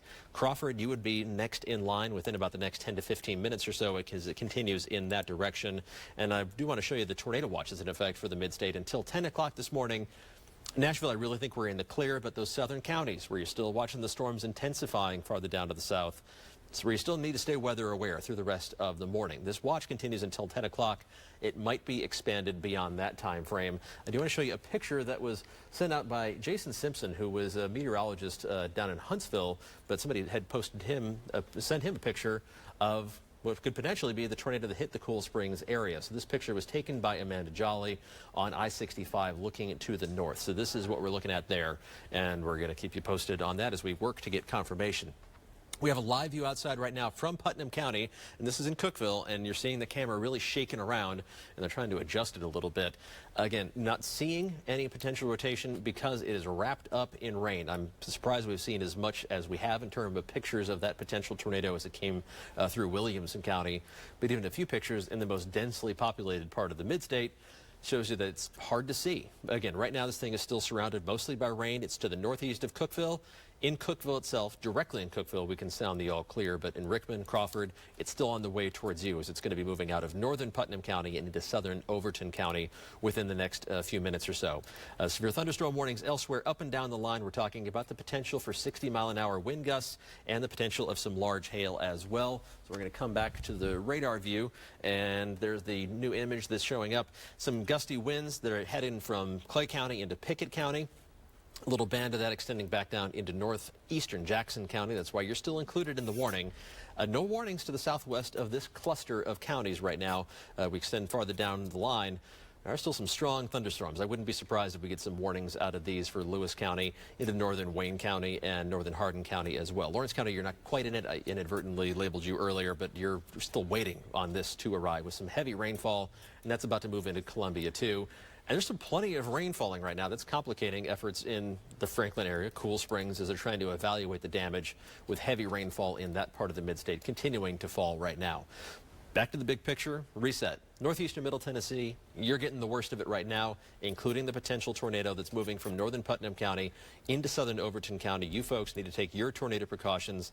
That warning goes for another 15 minutes until 8:45, and we'll see if the National Weather Service extends it beyond that time frame. So we'll let you know about that. But looking inside the storm, The purple line basically divides where we can get a good picture of which way the raindrops are going from where we're too far away from the radar site. So we're rapidly getting into that territory. It'll kind of degrade our ability to get a better look at what's going on internally, but there's still plenty of gusty winds showing up on this. If we just look at the raw wind speed, it's showing 90-mile-an-hour winds. Compare that to 26-mile-an-hour winds, that means there's quite a difference in between. That's why we're still looking at that rotation right now in Putnam County, just edging over the border into southern Overton County right now. So, do you guys have more information at the desk? I'm not.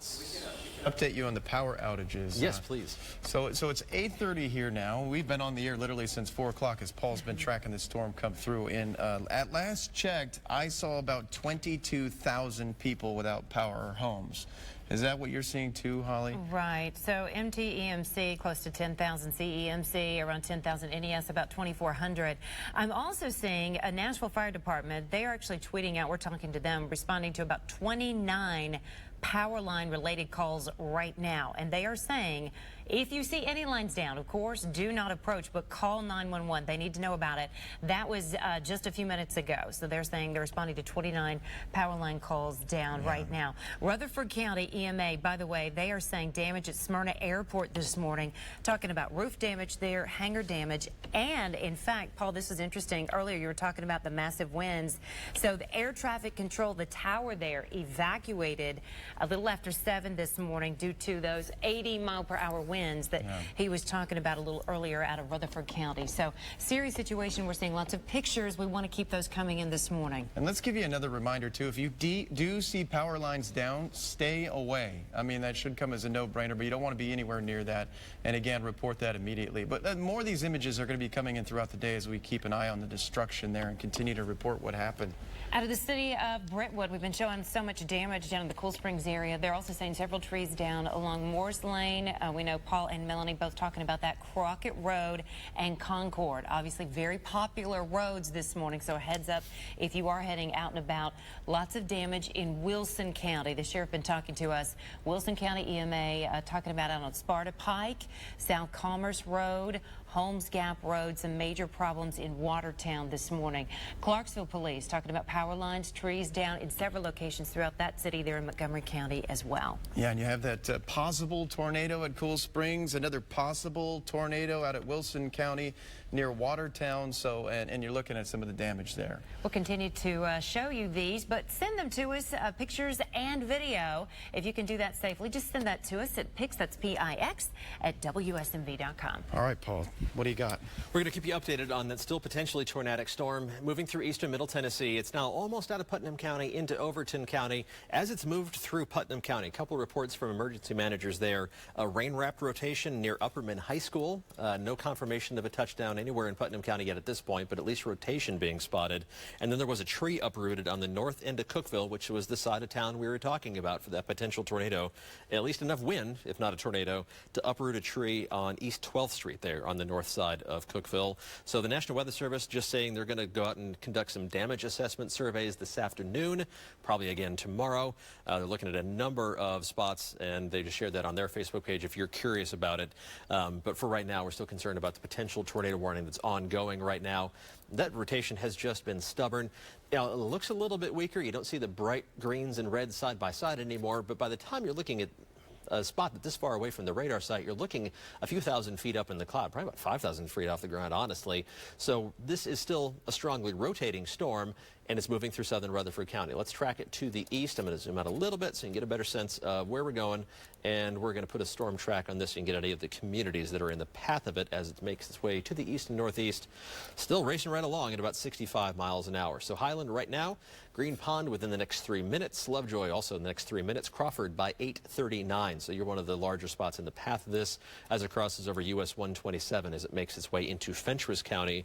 We'll see if the National Weather Service extends the warning into Fentress County. At this point, they have not just yet. But again, treat it like it's still a tornado and treat it like it's still a tornado warning. One more panel of place names here as we continue down the line towards Muddy Pond by 8:40, towards Vine Ridge 8:41, Davidson also 8:41, and Highland by 8:42. So that takes you through about the next 7 or 8 minutes or so as this storm is racing right along. Again, the northern edge of this line of storms has been moving along fast. I'm going to zoom out to the wider perspective, zoom into southwestern Middle Tennessee, and then we're going to send it over to Melanie for another check of traffic because, fortunately, I think a lot of people took our advice and put off the drive to work. That means that rush hour still stinks in Nashville. It's just a little bit later than when it usually stinks. This is some heavy rainfall along 840 and 65 in southern Williamson County, extends down into Columbia through the length of Lewis County down into northern Wayne County. No severe thunderstorm warnings with this, but these storms have been intensifying. The individual storms are moving to the east and northeast. The whole line is gradually getting nudged farther to the east, but the overall motion, again, has been a fast motion of the storms on the northern edge of the line and kind of a pokey motion farther to the south. So we're going to have to contend with this for quite a while still, with at least the potential for more warnings. Hopefully no tornado warnings. We just have that one tornado warning left on the map for another 9 minutes. We'll see if it's extended beyond that. We're at least going to stay on the air through that and keep you updated with weather and also with traffic around Nashville. Melanie?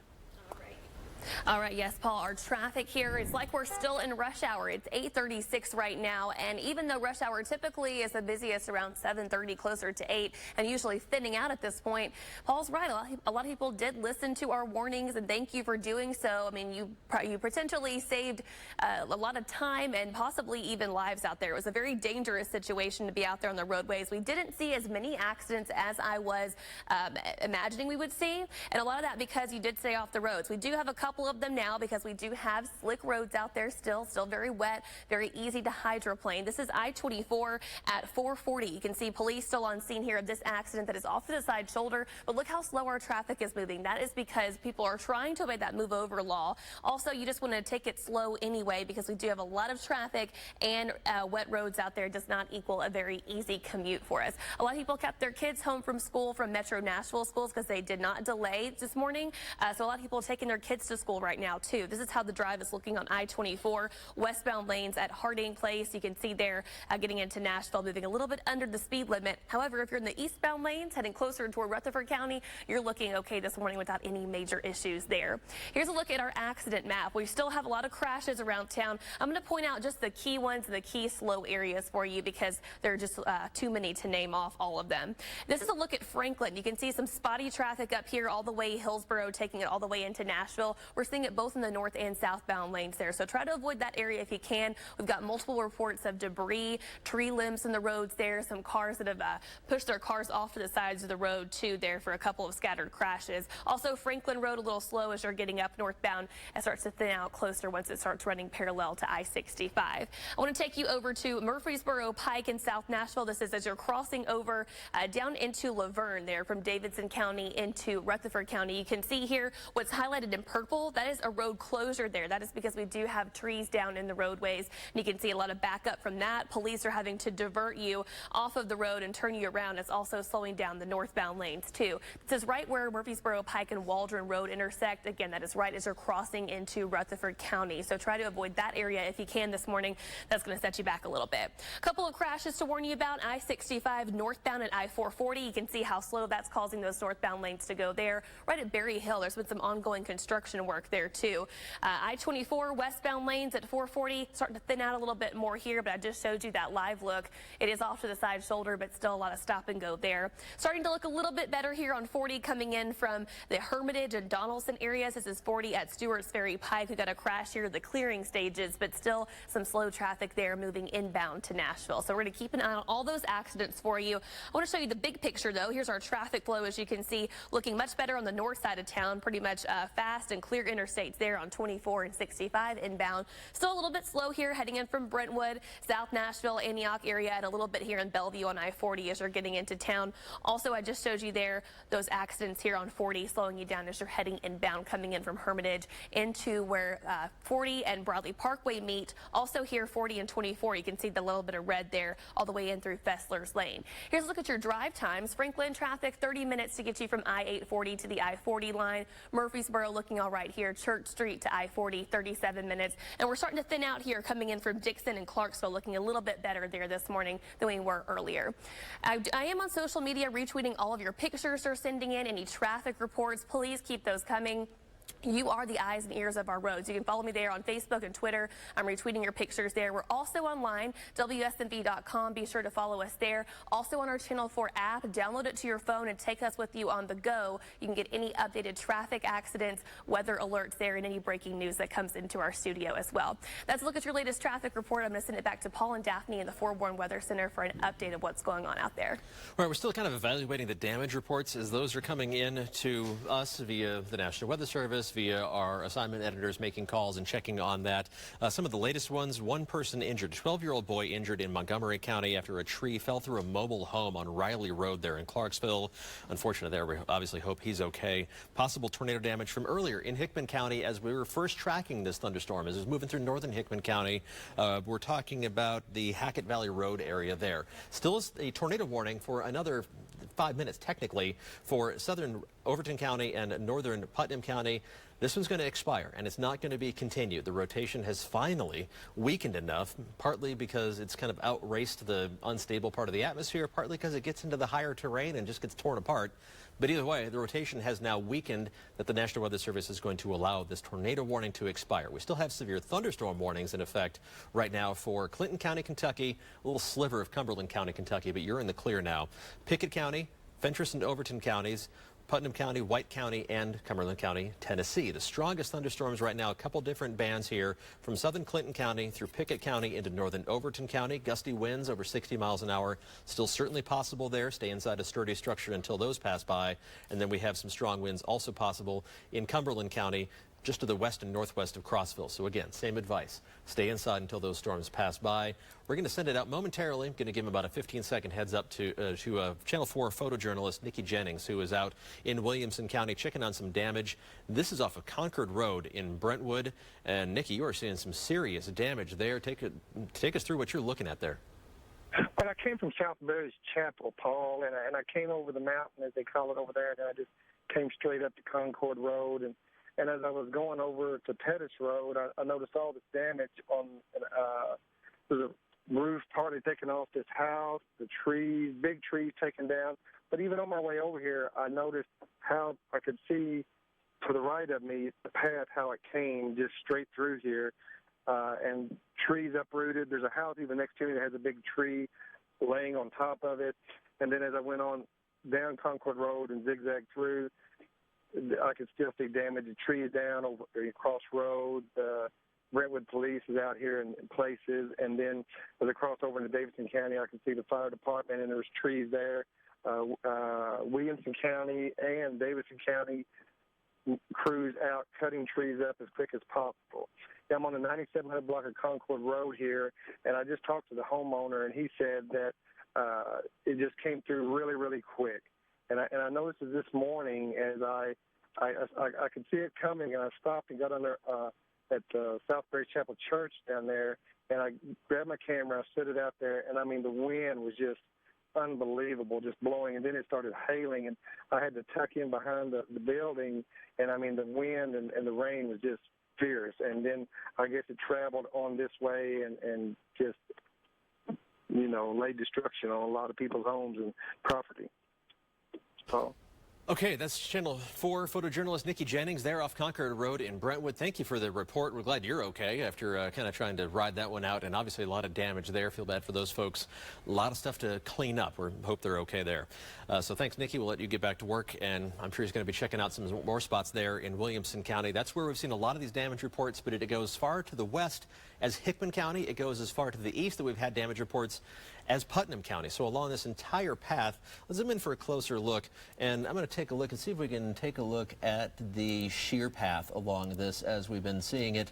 I'm switching views so I can see if I find the right button here along the way.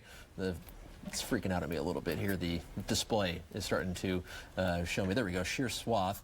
And let's take a look at that and see if we can pick out where that tornado has been. And there it is. So looking at the red shaded line here, this indicates the kind of red dotted line. This indicates right here where that strongest rotation was as it tracked from southwest to northeast. Started in Hickman County, far northeastern Hickman County there, through Williamson County, where it really tightened up right around Cool Springs, and then continued through southeastern Davidson County. That's where they're going to do one of the damage assessments from the National Weather Service. Northern Rutherford County, through the Watertown area, the red gets more intense there. It's where they had a potential touchdown, some damage. Southern Smith County, northern DeKalb County, we haven't had any damage reports there, but then it continues towards Cookeville, where we did have some damage reports, especially on the north side. And we do have a lot of, tree and roof damage along the way throughout that. Fortunately, we haven't heard of too many injuries yet at this point, but again, we're going to hope that continues to be the case.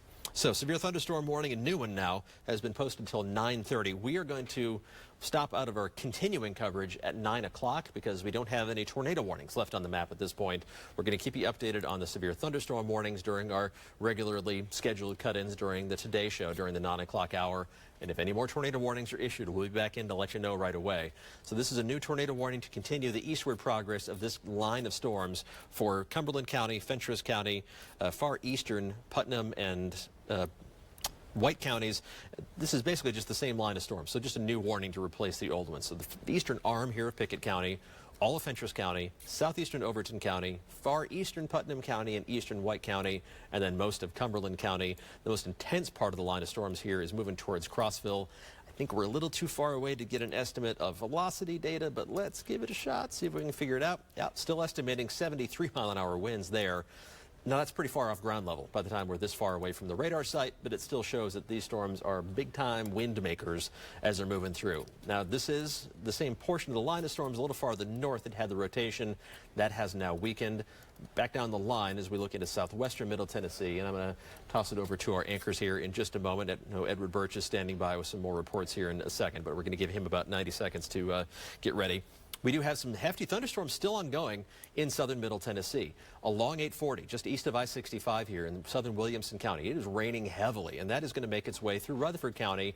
So for folks that may have seen a little bit too much active weather in their neighborhoods already, there's more loud stuff coming, but this isn't an imminent danger in terms of producing damaging weather. This in northern Wayne County is edging towards severe criteria, just the way it looks on the radar. Let's look inside and see if we can pick up on any hail. It's not real big, but it's getting a little bit more intense as it's moving into an environment that hasn't been worked over by the first round of storms. So this trailing end of the line of thunderstorms is going to be the concern as we go through the rest of the morning. As we get more warnings, this is where they're going to occur. We have the warning that does include our northeasternmost counties, Pickett, Fentress, Overton, Putnam, White, and Cumberland counties. Once that one's done, which will be within the next half hour basically, I believe that warning goes till 9:30, but it should be done by 9:15. Then north of I-40, we're done with the severe weather threat. It's going to be south of I-40 that we're going to have to continue to watch through the rest of the morning and into the afternoon. You can see the more intense cloud-to-ground lightning taking shape here right around the spots I outlined just a little earlier. Western Lewis County, northern Wayne County. No warnings associated with these yet. What the National Weather Service calls a significant weather advisory. It means it's kind of like a baby severe thunderstorm warning. It's the next criteria lower. There's no imminent threat of damage. You still want to stay inside till the storm has passed by, if nothing else for the lightning threat. In Nashville, it's plain old rain.